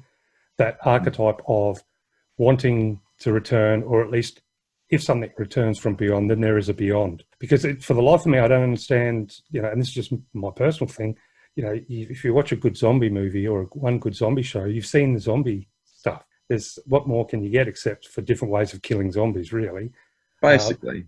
But unless you take it back to the original conception, the Haitian conception of zombies, where they were still alive, but they were basically hypnotized and used as slaves. But apart from that, there's basically the Romero-style zombies, where they're either slow or they're fast, but they're dead. They eat guts and brains and stuff like that. They don't have any particular driving force. Really, zombie stories aren't even about zombies. They're about humans who are left behind to face them, and that's why the message of many of them tends to be, like, who's the real villain here? I'm not sure the zombies are trying to eat our brains, but the humans are the ones who are betraying each other or like committing acts of evil just because the law is broken down and they feel that they're free of consequence. Yes, at some point, all roads lead to our own responsibility. That's for sure. Yeah, and unfortunately, all roads lead to Walking Dead fanfic when it comes to zombies after a while. Well, I can't put a comment on The Walking Dead because I honestly have not ever seen it. Although I have played. You can probably imagine it. Yeah, I have played The Walking Dead pinball machine in my virtual reality, which is fantastic. But that's as close as I've got.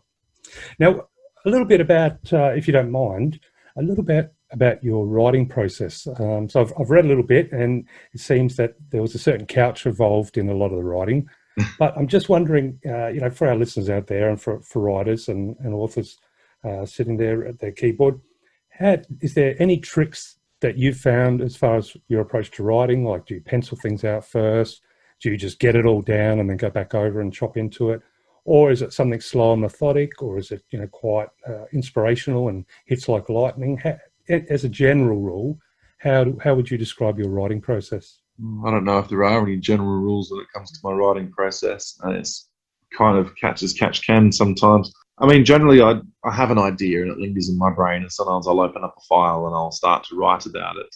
So I like to know where I'm going. I'm more of a plotter than a pantser because I want to know where I'm going to end up, so I know how to define my journey there, especially when it comes to novels. So you do plot out basically the thread line. Yeah, especially for longer works. Some short stories I don't bother with if it's a fairly simple structure, or if it's a more experimental piece or something. I don't feel the need to do that. But generally, I at least have in my head how it's going to go, or I might go to my ideas file and have a few paragraphs working out how that's going to go. See, sometimes a story can sit in those files for years before I get down to writing it. Other times, I don't even have time to write down notes because I've just immediately written the story. Sometimes a story might take a few years. I might start writing it, come back to it a couple of years later and finish it off. Generally speaking, I'll write it in a matter of days, sometimes weeks. Other times I'll write it in one red hot go. Supermassive Black Mass, which you mentioned earlier, I wrote that in one day. That was the story that received the Paul Haynes Award for long fiction. That's correct. Yeah, it's a novelette. So the first draft was about 9,500 words, and I wrote that in one sitting. Oh, that's good innings. Yeah, I was just on fire, that day. I mean, that's not even anywhere near my personal best, but it is nice to be able to smash out an extended piece like that. When you look back at that 9,500 little marathon, what have you got any guesses? Have you ever wondered what? I mean, obviously, there's the story was there and was itching to be put on paper, so to speak. But when you look back, can you think of any triggers? Was there anything in particular, anything that gave you that magic moment of being able to, produce something so beautiful so quickly? Not really. I think it's just a case of application. I think that's really all it is a lot of the time. I mean, I don't write a lot of the time. I don't write every day. I don't make myself write every day because I don't want it to feel like a chore. I know that I should be more disciplined when it comes to that and literally every other thing in my life. But it just comes when it comes, and I write when I feel like it. And sometimes I might only, dribble out a couple hundred words and I don't feel inspired, so I go off and do something else. Other times I might write 5, 10, 15,000 words, in one long sitting, in one day. Sometimes I don't even know if I'm capable of that. Sometimes the most I wrote in one day was 17,000 words, and I sat down. That's a big day. It was, and I sat down at the start of that day, not even sure I felt like writing. I sat down and thought, you know what, I've been putting this off for ages. It was like a big climactic sequence of a novel that I was working on. I thought, you know what, stop putting it off to sit down and write it. So I sat down, and 14 hours later, it was done. Wow. I mean, I did get up occasionally to have a cigarette or something. Like, I wasn't just glued to the seat for 14 hours. But no, of course not. No. But it was, almost all of the 14 hours, certainly. Well, like I said, it was obviously something simmering in the background there, and on that case, deeper level, you knew it was going to be needed at some point. This big cliffhanger, and I guess that the elements of the universe came together on that day, and you found your muse. Well, I suppose I don't tend to think of it in terms of in lofty terms such as muse or anything like that. I'm trying to be too romantic about the creative process. And I don't agree when people say things like, oh, it was like the story was already there and I just uncovered it, or I'm just an aerial and the story was transmitted to me and I caught it. It's like, no, give yourself some credit. Oh, absolutely. Look, at the end of the day, what a writer writes is their creation. But it can definitely, I think, be inspired from, memories that may not be, accessible consciously, just life experiences that maybe haven't been reflected upon for a long time, but I believe they can surface in strange ways, which leads me, I guess, to talking about your writing process. And you mentioned it's not something you do every day, and it's sporadic, so it can be all over the place. Those days when you're not writing, because obviously you're very talented and you do a lot of stuff, so musician, editor, visual artist, composer, a lot of poetry. Do you find that on any given day there is a need to express through any one of those angles? Or, so for example, if you're not feeling like writing, do you find yourself drawn more to the music for that period, or to the visual art side of things? Sometimes. It tends to come all over the place. Sometimes I'll just sitting there watching a movie or something like that, and I'll get like a riff or a rhythm in my head, and I'll have to pause it and pick up my bass and just note it down for later. I haven't really worked on music as much in the last few years.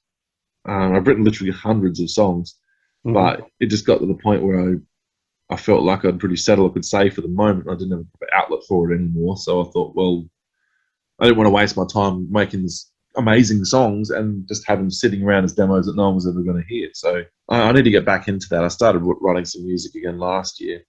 It's just a matter of organising everything. My life is utterly chaotic at the moment, so it's difficult to balance it all and have it make sense.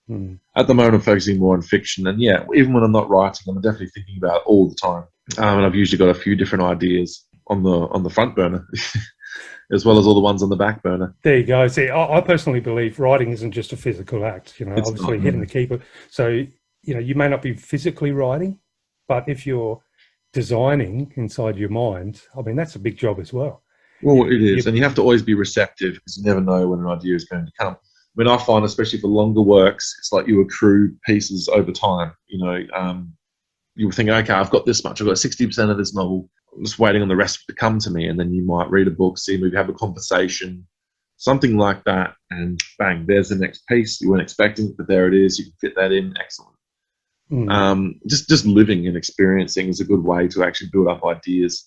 Absolutely. I find. I mean, even recently, weekend before last, we're out on Valentine's Day, and I was struck by this idea. Hang on a sec. I was reading a book called The Cruel City by Stephen Orr, which is about murders and stuff here in Adelaide. I've actually read that book, yes. Oh, cool. Yeah, which I found quite interesting because I can relate to it. Like, holy shit, I've been there. And someone died there in 1977, and like the simple fact that, Harding Street, where the Beaumont children lived, ran right down the side of a flat that I lived in a few years ago, so it was so close. And then the Tamam Shud case and the man on Somerton Beach, that was just up the road from where I was living after that. You have a personal perspective on these things, give a personal proximity to them, which makes them seem all that more profound, I suppose. And I thought, I want one of these stories to be part of this novel that I'm working on. I hadn't previously thought about that, but I thought, yes, now that I've considered that, that's clicking into place. So I've got a bit distracted thinking about that. And I'm still doing some research trying to work out what that case is actually going to be, because it can't be a real one. It has to be a fictional one, but of course informed by reality. So I'm still trying to find a way to shape that and to squeeze that into the backstory there. And I'm almost there. I'm almost ready to write this one. Oh, well, that's excellent. But it's ironic because you did say that you didn't so much, not on a big level, you didn't subscribe to the idea of, the romance of writing or the muse. And yet what can be more romantic than on Valentine's Day, reading about serial killers and murderers and being inspired for your book? That's a fantastic romantic day out, I think. Well, Valentine's Day also was when I bought my first ever album, which began a lifelong affair with music that will never end. So, yeah, I mean, I am a romantic person in general. There probably some who would scoff at that. But, I mean, and certainly I do subscribe to some romantic ideas when it comes to writing, but I find if I think about them or talk about them too much, it starts to sound pretentious. So, yes.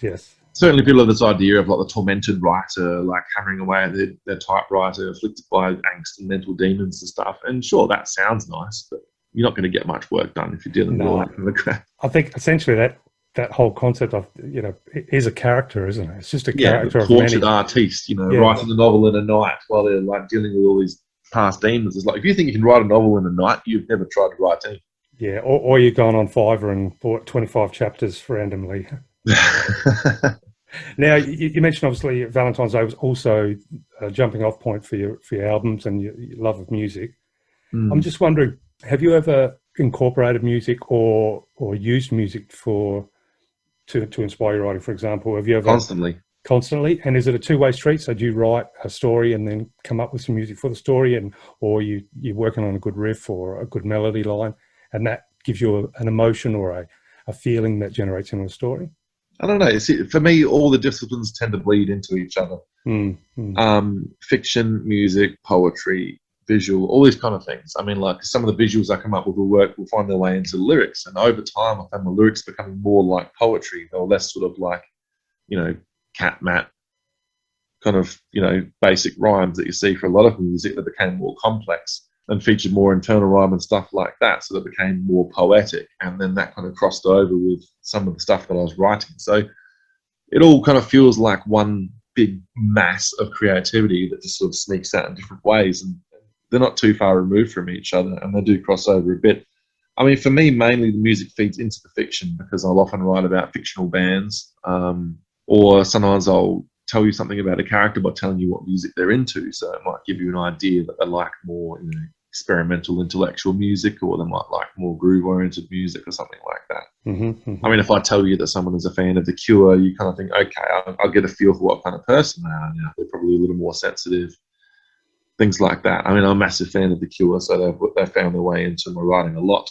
Okay. Yeah. I mean, even, If Only Tonight We Could Sleep, it was named after a Cure song. So, I mean, there it is right there. You couldn't get much more an obvious tribute than that. Yeah.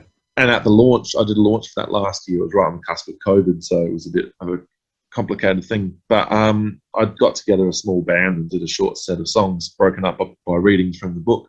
Oh, that sounds great.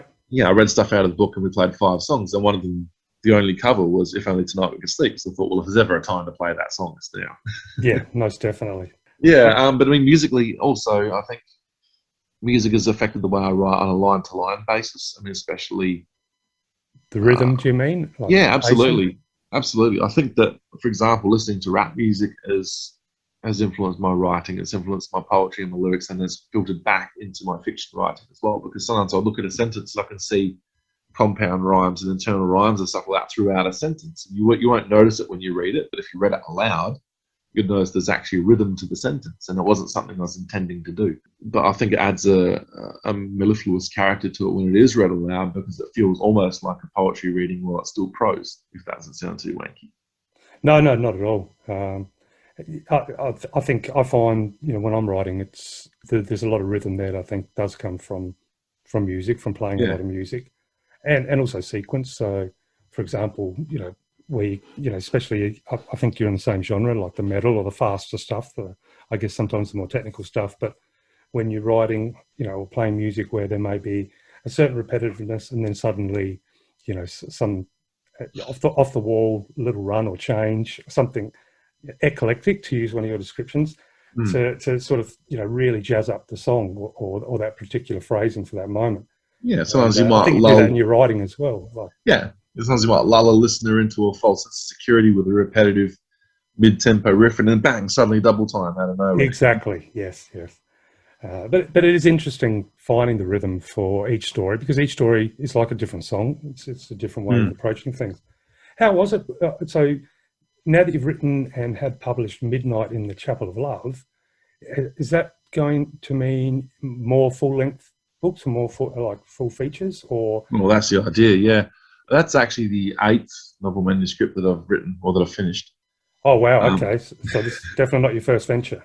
No, but I mean, like the first few I wrote, the first one I started writing when I was 15, so that's terrible. I mean, it was a pretty good achievement for a kid in high school, but looking back, definitely. It's dreck. But yeah, I mean, probably half of them are publishable, but I don't really want to look back too much. I mean, I've got another 2 novels that I want to write pretty soon, and I've got, probably the 2 or 3 that I wrote prior to Midnight in the Chapel of Love I'd still like to do something with. I mean, it's just that they're all over the shop, and one of them is kind of a doorstop. It was 250,000 words in the first draft. Whoa. It was real epic, so I'm thinking, well, okay, I've managed to cut it down a bit, but still it's hard to find a market for something that long, especially when you're obscure as I am. And then there's another one which is almost too short to be a novel, and it's, like a first person, it's like an autobiography of a week in the life of an internet porn star, but then a lot of odd stuff happens and it gets really crazy, and it just doesn't feel like anything else that I've done. So it's hard to see how these works would mesh together. So I'm not quite sure how that's going to play out. I mean, we'll see if General Stone wants another novel from me. If they do, they'll get one. I've probably got more work backed up and not to do at this stage. I'd love to run a collection right now, another collection of short stories, and I could do a killer one right now. I could do a third one. later this year, next year, something like that. I'm just itching for opportunities at the moment. Yeah, well, I mean, obviously you're capable in a lot of different areas, a lot of different artistic areas, and it sounds like you've got a mountain of work there, as well as a million ideas to still work on. Oh, so many ideas that I'll probably only start writing like 1 in 10. So I'm never going to run out of ideas. No, but have you ever considered, when it comes to your short stories, basically self-producing?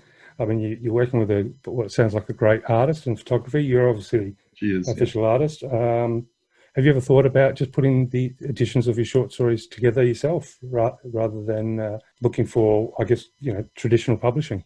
I have, especially for more boutique ideas. For example, I thought I could possibly self-publish a collection of my short fiction, as in, like drabbles, flash fiction, and short stories and poems and stuff like that.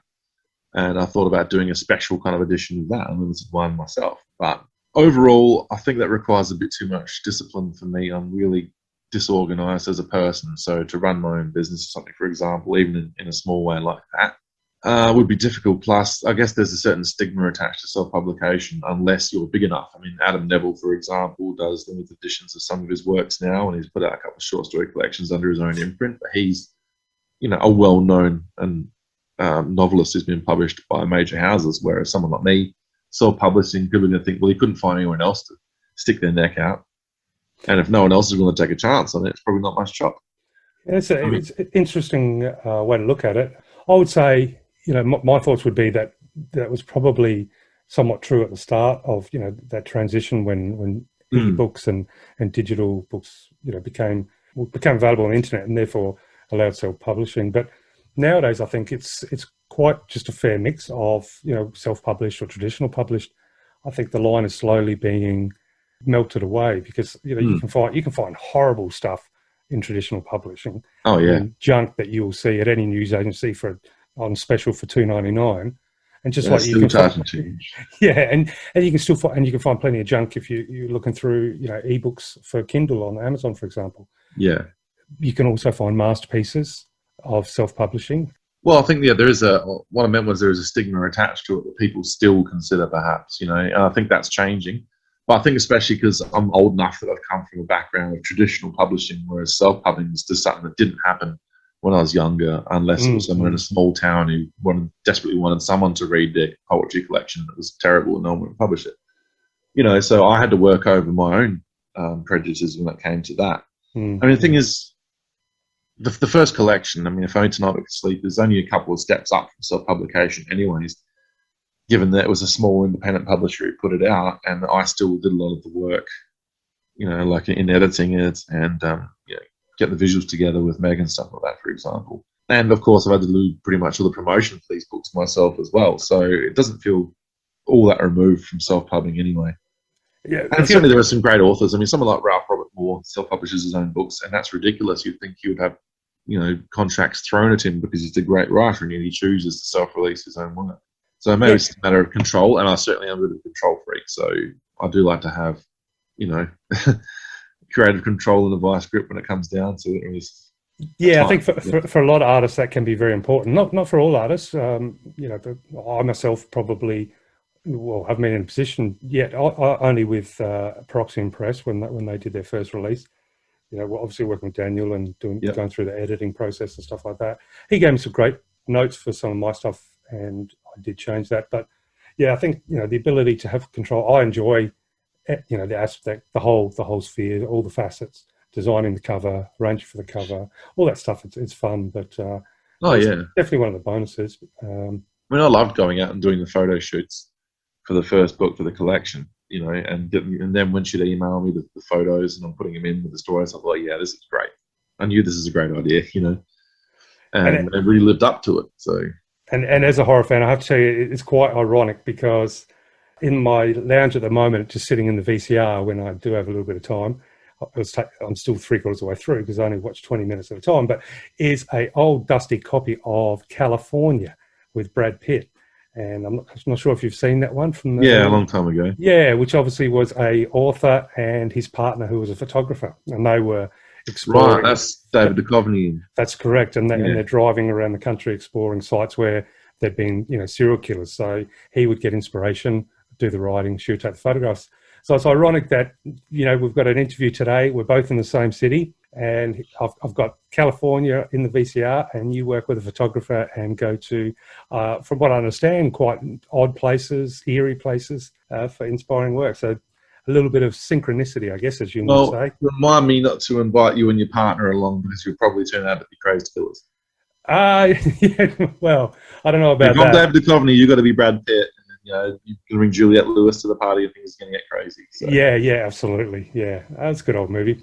So when it comes to 2021, you mentioned obviously you're helping with some of the marketing for Midnight in the Chapel of Love. What have you got any big promotions coming up for that book? And what do you have as far as your plans for 2021? Do you have like a literary goal, a marketing goal? Wow. These are all a bit nebulous at the moment. I mean, before the book came out, I emailed a bunch of blogs and reviewers and stuff like that to try and get some interesting reviews. And, a lot of them got back to me, and I've sent to Dawson now. I'm waiting for them to work through their TBR pile to get to it. And I've got a lot more people to contact about that as well. In terms of promotion, I'm going to do a little contest shortly on Facebook, just to, comment on this post, and you can win this MRD prize pack kind of thing. Where it'll be, the new novel will be the collection of short stories, and there's a few other cool little things as well. Some other that sounds great anthologies, like there's a copy of The Haunted Heart of Ebon Eidolon, which is not available for general purchase or anything like that. So that's kind of a collectible, at least hopefully one day it will be. And a couple of other anthologies that I've got spare copies of. So I'm going to do a little contest for that. But I mean, that's fairly anodyne stuff. Where can people find you? We can find me on Facebook, just Matthew R. Davis. I mean, there's plenty of us apparently, but look for the one with long hair and the cool black and white arty author picture by the Red Wallflower. That'll be me. Apart from that, I have a fairly modest blog, matthewrdavisfiction.wordpress.com, which obviously, as you're aware, has a bibliography, has a biography, has a filmography, a discography, a didactography, which is a series of links to interviews and stuff like that. Obviously, we'll put the links to those places on the notes for this show once it comes out. So definitely hope you get a lot of people having a look at Facebook. I mean, so our position here at Australian Book Lovers, moving forward 2021, is obviously to promote authors just like yourself as well as we can, reach as bigger audience as we can, primarily here in Australia and, of course, around the globe. So fingers crossed we can get a lot of people having a look at both of your books. If Only We Could Sleep Tonight, the fantastic anthology, and the brand new novel Midnight in the Chapel of Love. Now, it sounds like a song title to me, but that's only because Chapel of Love, I think, was playing somewhere this morning, and it's been in my head, so that's very odd. Well, that song is in the story, is in the novel as well. Oh, is it really? Oh, okay. It is, yeah. I think, ultimately, it was just that I had this idea of a cave system, like a massive sort of underground cave, and I thought I could call it the Cathedral. That sounds suitably, proper nounish. And then I did a bit of research and realised there actually is an underwater cave system called the Cathedral in Australia. So I couldn't do that anymore. So I thought, I'll just call it the Chapel then. And then I thought about it. I thought, Chapel of Love. I thought, how funny would it be to call a horror novel a Chapel of Love? This incongruous. I like that. And I thought, yeah, but no one's really going to get that. No one's going to look at it and think that's a horror novel. You kind of want to add a bit more ambivalence to it. And then I ended up coming with Midnight in the Chapel of Love. I thought, that's it. Yeah, it's good juxtaposition. Yeah. Because I love funny that how title. that word midnight can change things. Yeah, a shorthand for something dark. I mean, just like you see a lot of horror novels will have midnight or night or dark or shadow or something in their title, and that sort of lets you know that it's a work of dark fiction. Yeah. And in this case, I think the Chapel of Love by itself sounds romantic. Midnight in the Chapel of Love, it's only got an element of darkness and romance. Absolutely. So no novel itching to get out by the end of this year? Oh, there is. There is, yeah. It won't be published this year, I don't imagine. But, I mean, I definitely want to write it this year. The one I'm working on at the moment, actually, this relates back to what we're just talking about with California and the author and photographer kind of lineup. The one I'm plotting out at the moment features an author and a photographer couple. Although in this case, the woman is the author and the man is a photographer, and they're actually exploring abandoned locations to do a book. And the story kind of spools out from there in a number of different dark and weird directions. So that's the one I'm working on at the moment. Well, it sounds like fun. I mean, it sounds like such an interactive approach to writing too. a whole new dimension by being able to incorporate these journeys, these, discoveries, being out with nature, and then also sitting down and, exploring your mind as well and getting the words down. I think I'm hoping to fantastic. actually write some of this novel in some of these locations, like go and sit in an abandoned building with a laptop and just write it while I'm there. Try and soak up some of that atmosphere in real time. Yeah, I think that'd be so fantastic. I'd love to do that. In fact, several years ago now, because I've done quite a few road trips driving from between here and Gold Coast, here in Cairns, when I used to live in those two locations. But I always thought how, not wonderful, but how creepy but awesome it would be to get a contract from a publishing company to travel the outback roads and visit all the old graveyards and get a photo and also write like a 1 or 2 page history of that town and the graveyards and just do a graveyard tour of the off the road towns and farm communities, in the heartland of Australia. Something I still may look at down the future, but so I think I really appreciate what you're doing as far as getting out there and using atmosphere so vividly by actually physically going to these places and soaking in the atmosphere.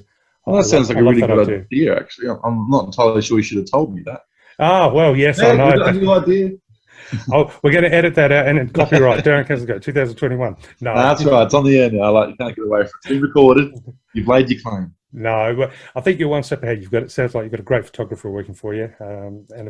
With me when she wants to, yeah. Yeah. Well, when you collaborate, yes. Well, look, Matthew R. Davis, thank you so much for being a part of this podcast today. Thank you so much for taking the time to chat with us. And thanks, Darren. Some of these questions have been interesting to chew on. Some food for thought there. Oh, I like getting interesting questions. I mean, having done a lot of promotion for these last 2 books, sometimes you do get some quite rote questions. So it's always interesting to hear people pushing the boat out a bit further.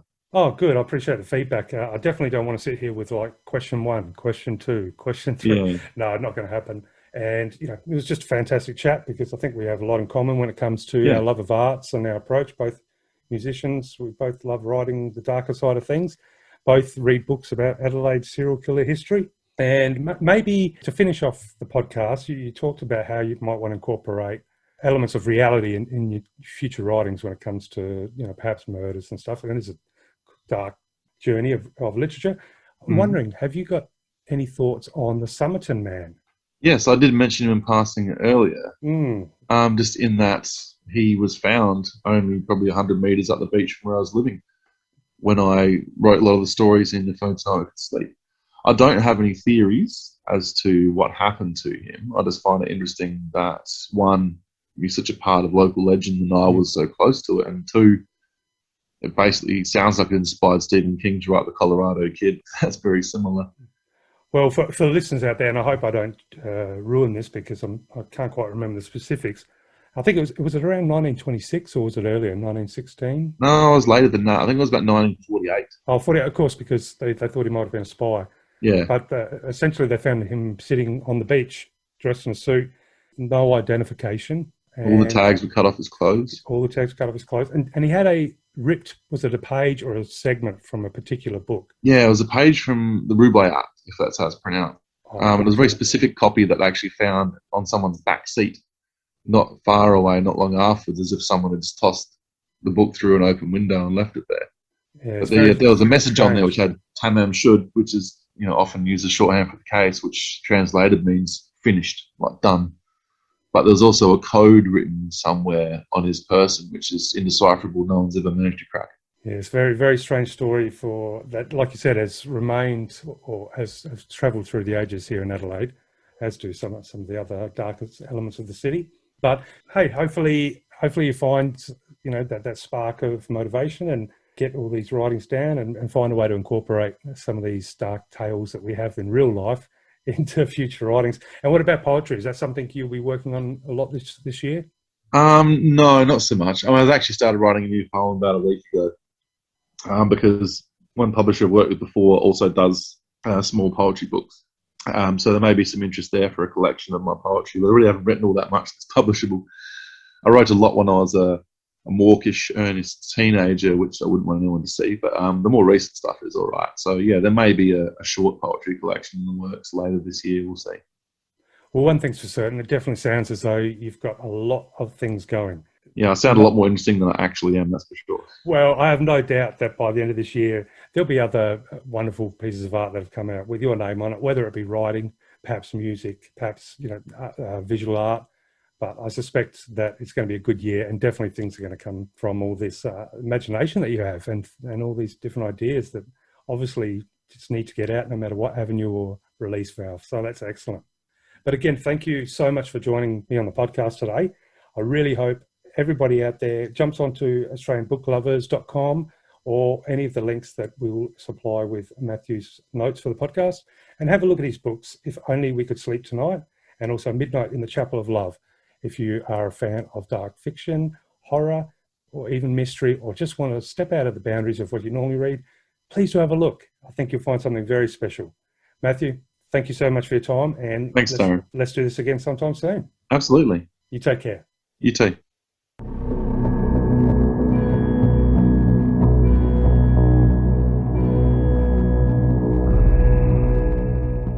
That was a fabulous interview with Matthew R. Davis. Thanks, Darren. Must have been a really, really good conversation for you. Yeah, definitely. It was great fun, and really hope to have a chat again. And look, he was happy to go down so many different tangents and segues to, odd questions from everywhere. And, he was amazing. He just took it everywhere. So it was, that was good. So You did take him all over the place. I do love that he was, bled in very nicely to our talk on subgenres. He described his book as a contemporary rural Gothic mystery horror. Yeah. I love that description. So that was good. Yeah, that is. I just love that description of his book, and as a subgenre, which obviously went back to what we were talking. You were kindly enough to talk about before, but thinking about the concept of the Midnight in the Chapel of Love, and also having started to read one of Alan Baxter, another Australian horror author, started reading one of his short stories that's part of the feature release called The Gulp. It made me think about country towns in Australia and how they are often used in literature, Australian literature, and usually very well used, I think, when it comes to creating something eerie, something mysterious, something suspenseful, and dare I say it, something scary. Something like we might have done in our latest co-authoring book, Absolutely. Family Secrets, Absolutely. Beneath a Burning Heart, book 1. Absolutely, yes. And all apologies to the fabulous town of Lightning Ridge, which is just brilliant and nowhere near as what we are suggesting that it is. So I think we'll have to put an apology in the front of the book to say Lightning Ridge is purely, the bits we made up, entirely fanciful. Yes, but that's just it. I think that would almost apply to just about any town in Australia, because Western Australia I'm not familiar overly with, but having driven sort of the whole east coast of Australia a couple of times, and a couple of times on the coast, sometimes through inland, and there's something to be said for approaching a town on dusk. And I don't know what it is. There's an atmosphere, there's a sensual promise that bad things could happen. I don't know how, I don't know why, and yet, of course, when you do arrive in town, as soon as you are greeted with any sort of human interaction, it's always wonderful, always fantastic. And there's just, you always leave. My experience, I've always left the town with a smile. Yeah. But still, every time pulling into a town, the imagination runs wild. And is that your horror imagination though? Because that's not where mine goes. And is it like when I accidentally said something about layers, you thought slayers? So possibly. Is it that you always want to set the world, in terms of horror? Do you think? Look, yeah, absolutely. Maybe because by that time I've probably been drawing for a while. I may always be tossing up ideas regardless about writing. No, but I think, as a general trope, it's obviously used in horror a lot. Yeah. But you got me thinking, what is it about a town? Like, now, obviously the city is more cutthroat, it's more serial killer, fast crime, that sort of stuff. But I think, as Matthew was mentioning with regards to the general plot behind his new release, which is returning to a town and possibly having to face things that you didn't want to face. And it got me thinking, is that what when used in suspenseful or dark or simmering tales, or even horror tales, where a town does feature as a prominent backdrop, is it because we all have a town, or at least a location somewhere in our lives, that does hold the majority of our memories? Like, for example, I've moved around a lot, but there's a couple of places where are sort of concreted with memories. Mm-hmm. And to go back is a primal thing to, Do you think dark memories or just memories? Just memories, in the sense of, I think, to get a little bit dark here, but the inevitability of death. And then this concept of returning to your roots, or returning home, or returning to that town. It's almost as if like the circle is complete. Yeah. And maybe that's why it's so easy to use a town. And I say again, at dusk, rather not on a bright sunny morning, as some form of symbolism of that journey to discover oneself, to make peace with oneself, or to complete that arc of life and death. I don't know, that's how I feel about it, but there's something to be said for, towns. I mean, as you mentioned, we've harnessed that idea a little bit in, Beneath Burning Heart, probably on more than one occasion, in the sense of, the all-night roadhouse that's in there is not in any way dangerous, but is initially described as something a little bit somber and unsettling. And of course, Dust and Devils, the town itself is haunting in there. So it's an interesting thing. Yeah, it's part of world building, isn't it? Where the world itself, the setting, the scene, whatever you like to call it, the environment, becomes a character in the story. And whether it comes to the fore in that it's a very important and it takes on its own menace or magic, or whether it sits in terms of just holding the rest of the story and the characters as they progress, it's an incredible gift to be able to put that into a story. And I know it was really beautifully explained. I went to a workshop run, one of the Gunners workshop, I can't think of the woman's name, but the author who was there, and the reason I went was because you don't get speculative fiction authors giving workshops all that often, was Marianne de Peers, and she had come down from Queensland, so I'll look it up while I'm thinking,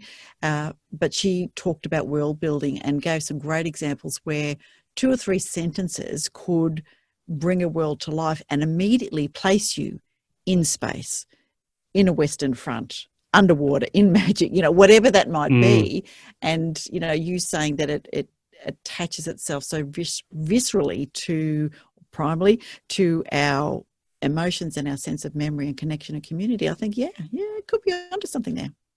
Yeah, and I think, using a town as a world building or as a backdrop or as a symbol in a horror or dark thriller or suspense sort of capacity, there's also, especially entering the town, there's a beautiful moment where, from a reader's perspective, you can never be sure for a certain point in time whether the town itself is evil, whether there are memories there which then reflect upon the protagonist, who is going to discover something within themselves. Yeah. Or do you know what I mean? Where does the unsettling, source? What is the source of this unsettling? And it's that rolling discovery that can be so effective, because it may be the town, it may be the people in the town, it may be the person entering the town. It could be a force that's from beyond the town that has made its presence known within the town. There's so many options, but there's just, but nonetheless, there's a promise of that mystery at dusk. It's such a great literary tool. And hey, I think if we ask just about any non-Australian what they think about heading to the outback at dusk, and I'm sure they're not going to say, "Oh, I can't wait to see the stars." No, which is really what they should be saying. They'll be like, "Will I come back alive?" All right, and of course, it's when I say it was at the Gunners, it's as in Australian, not as in like the who are the Gunners? The rock and roll band. No. But see, Gunna, it's Catherine Devaney, who of course runs the Gunners Writing Workshop. So apologies, Catherine, but Gunna, as we're going to get around to it, as Australians do. So, Darren, that takes me ever so nicely to two of the quotes that I've got ready for you today. Oh, no. No. I didn't have any quotes. Excellent. Well, you can just listen to mine then. Oh, I think, you know what? I think I might have no choice but to, but I'm going to love it anyway. So. All right. So both of them are kind of connected to the horror thing, but also interestingly, and this we entirely did not organise this, one's about place. So from one of my favourite people to quote, Maya Angelou, "You are only free when you realise you belong no place. You belong every place, no place at all. The price is high, the reward is great." I do like that one. Isn't that much. good? Yes. So you belong no place, you belong every place. No place at all. Yeah. And you were talking about the connection to country and places and memories. So I thought, nice. Yeah, yeah. And that whole idea of, anchoring yourself when sometimes do we anchor ourselves against our wills in the sense of, what we want to explore out there of the world. Yeah, but very interesting quote. Yeah, I really like that one. Good. All right, let me give you my number 2. This is one of my favourites because it is often misquoted. Or the work, this is something from Charles Darwin, and some of his work is often misquoted. I feel a bit of an affinity for them because he had a child who died quite young, similar to myself, and through some of his works, the need for compassion and community was very strong. So the quote is, "It is not the strongest of the species that survives, nor the most intelligent, but rather the one most responsive to change." Interesting. Yeah, definitely. Like I said, it's his name is used so much to kind of say survival of the species. That's not what he said. Yeah, or survival of the fittest. Yeah. Yeah. But I think you're right. I don't think that was ever really the case, was it? No. And he talked a lot about the compassion and the fact that communities need compassion and caring for those more vulnerable. That's what will make a species survive more than survival of the fittest in the animal kingdom. May well be the case in lots of instances, but not so much for humans. So, yeah. And I thought, well, survival, we talked about that in terms of horror, survive some of the things. So you can see where my segue was going there. Anyway, I'll leave it. But that's it for quotes. So no quotes from you. No, unfortunately. I don't know how I missed that. So sorry, listeners. You didn't have to listen. Well, actually, no, maybe it was lucky you didn't have to listen to some of my bad quote choices. But no, thank you so much for those quotes, Veronica.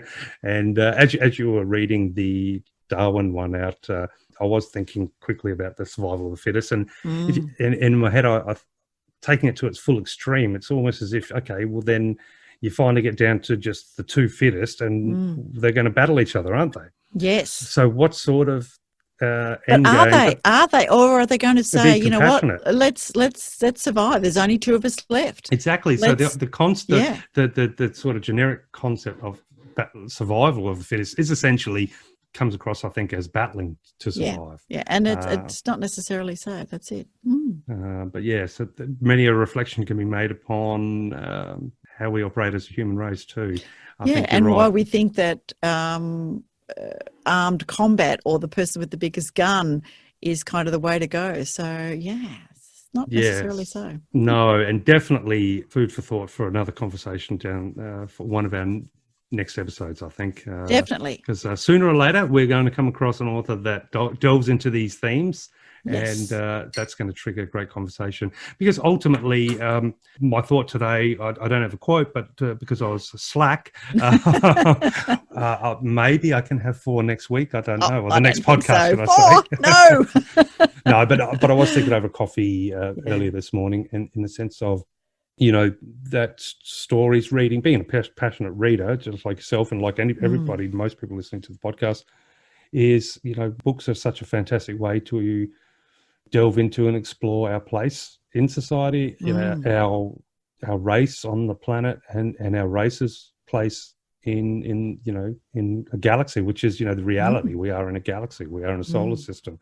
And it's so disheartening when you see, the wonder and just the majesty of what we could be is just not normally found in the way we're conducting ourselves as a species right now, without going into some of the news, because obviously news is mainly bad news. Never tells you the beautiful things, and there's so many beautiful things out there, but ultimately those beautiful things don't hold the proverbial sword of Damascus on our necks that could end a life at any point. So, but thank the universe for books and their ability for us to, hope to delve into while we're here, learn more about each of us, enjoy and experience other ways of life without having to completely flip our lives upside down.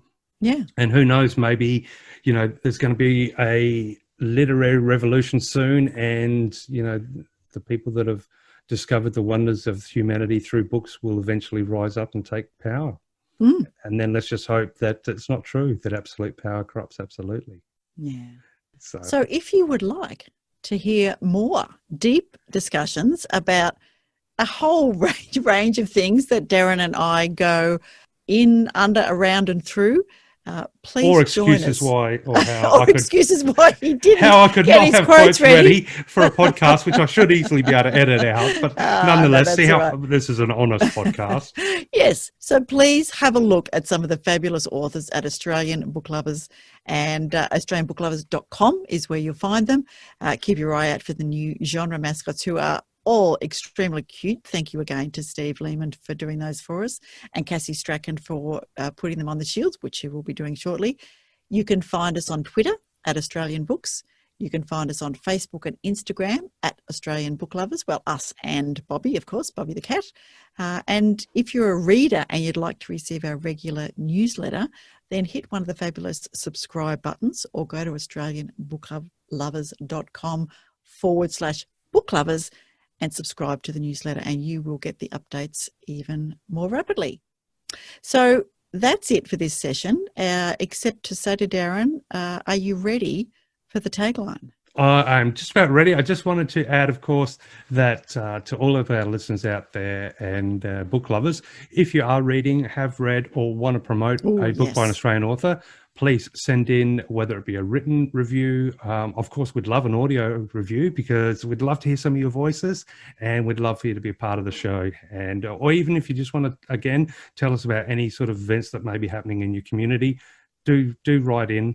You can record something. You can just let us know via traditional email, whatever it might be. We'll be more than happy to help promote and help expand all of our awareness of what's happening in the Australian writing community, the book loving community, and in general, the arts community. So definitely looking forward to hearing a lot from everybody moving forward, as you probably just heard from Bobby down by my feet. Yes. But I'm absolutely ready. Here we go. I'll let you count in for this one. All right. So take care for now, and remember to read more Aussie books. I think that was almost a 9.2. 9.2. I know where you get these numbers from. All right. Thanks, everybody. Bye for now. Take care, and remember, stay tuned. We've got a reading from one of our fantastic authors. We've got a book review, and who knows what else you may discover. So it's not over yet. Stay tuned. Hey there, dear listeners. Don't tell Veronica, but I thought with the power of editing, I might just add my 2 quotes just to be on the safe side. Thank you so much for listening all the way through this, what has been a giant episode, and I hope you've enjoyed it so far. I thought I might just quickly squeeze in 2 quotes so that I feel like my homework's done and I'm not too naughty when I come back to the next episode. So the first quote I would like to share with you comes from, of course, Stephen King, being that we've discussed so much about horror. And this quote is, "Alone.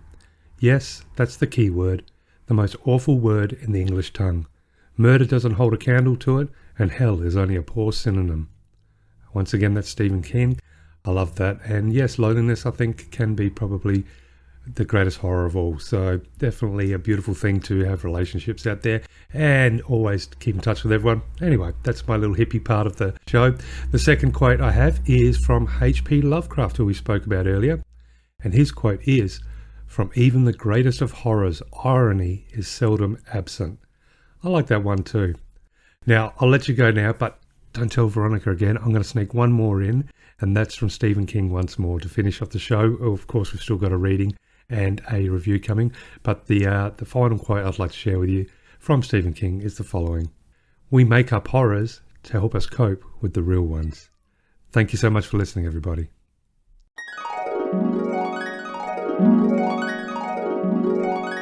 Hi there, this is Laurie Bell. Today I'm going to read you a little bit from my novel White Fire, a Tony Dell adventure. The sun set, and the city woke up hungry. As the lights of the metropolis brightened, shadows crept into alleyways and emerged from dark corners, ready to conduct activities that should never see the light of day. In the heart of this darkness, evil held its breath.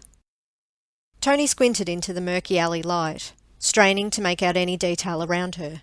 Warm blood trickled down her face. Her bruised ribcage ached with every breath she took, and luckily, or unluckily, depending on your point of view, no onlooker or startled pedestrian had yet stumbled into the alley. Of the two men standing before her, she would have to watch the Torellian carefully. Her heart raced as she took in his muscular frame and giant arms. Towering over her by at least a head, he glared through tiny eyes. His face looked like he'd taken several beatings, leaving him with a flat nose and a misshapen jaw. She'd caught a glimpse of the kill-mark tattoo on his wrist, with its distinctive green spiral barely exposed below the cuff of his sleeve.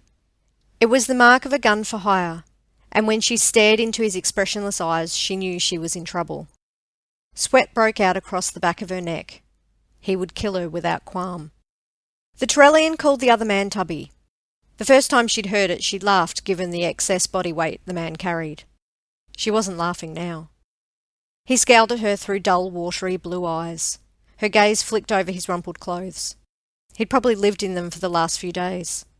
That's how long she'd been hunting him. Tubby shuffled from one foot to the other, one hand outstretched over the killer's wrist, as if he could actually stop the man from shooting her. She wasn't hopeful he'd show any mercy. Tubby needed her seal and the chip warrant for his arrest if he was to escape the spaceport's security cordon, and he could only get that if she was alive to print it. Hence the tense standoff.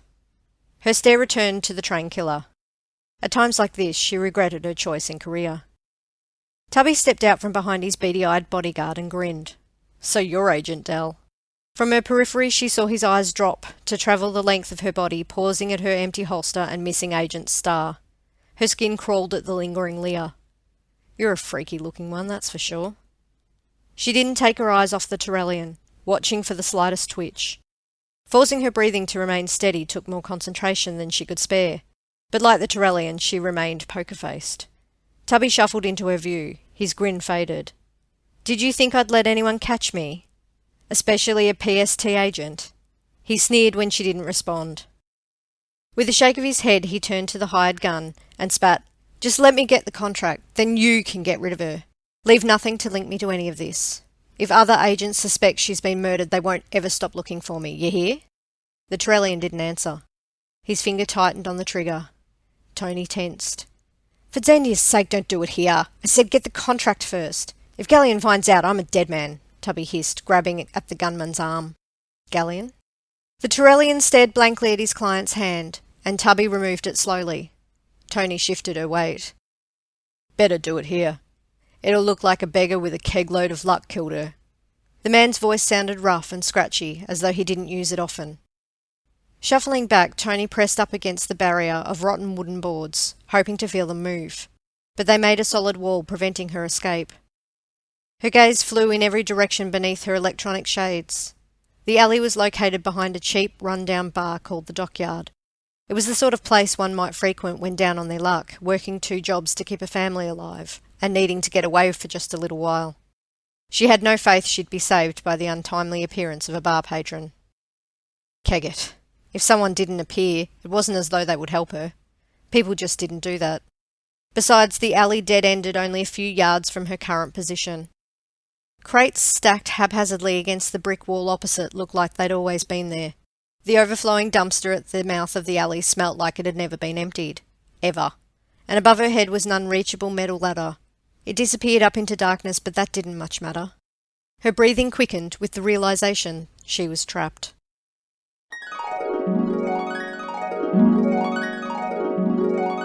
Reckoning, Queen of Spades 3 by E. J. Dawson. Reckoning ends the Queen of Spades trilogy and brings the series to a fast-paced and excellent conclusion. Ayla and the crew are in dire straits, and it seems Ayla's ex, Ragnar, is always a step ahead.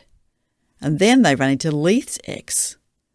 Dawson knows how to tell a tale and spin it so that plot twists and turns abound with politics, betrayal, emotion and action.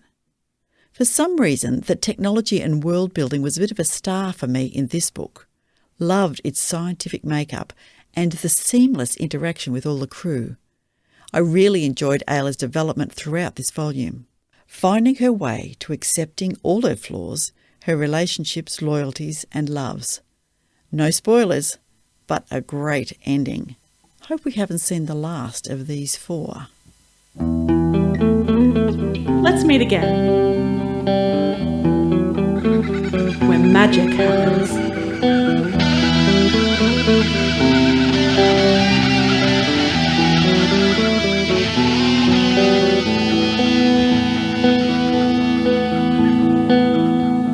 Australian Book Lovers acknowledges First Nations peoples and recognises their continuous connection to country, community and to culture.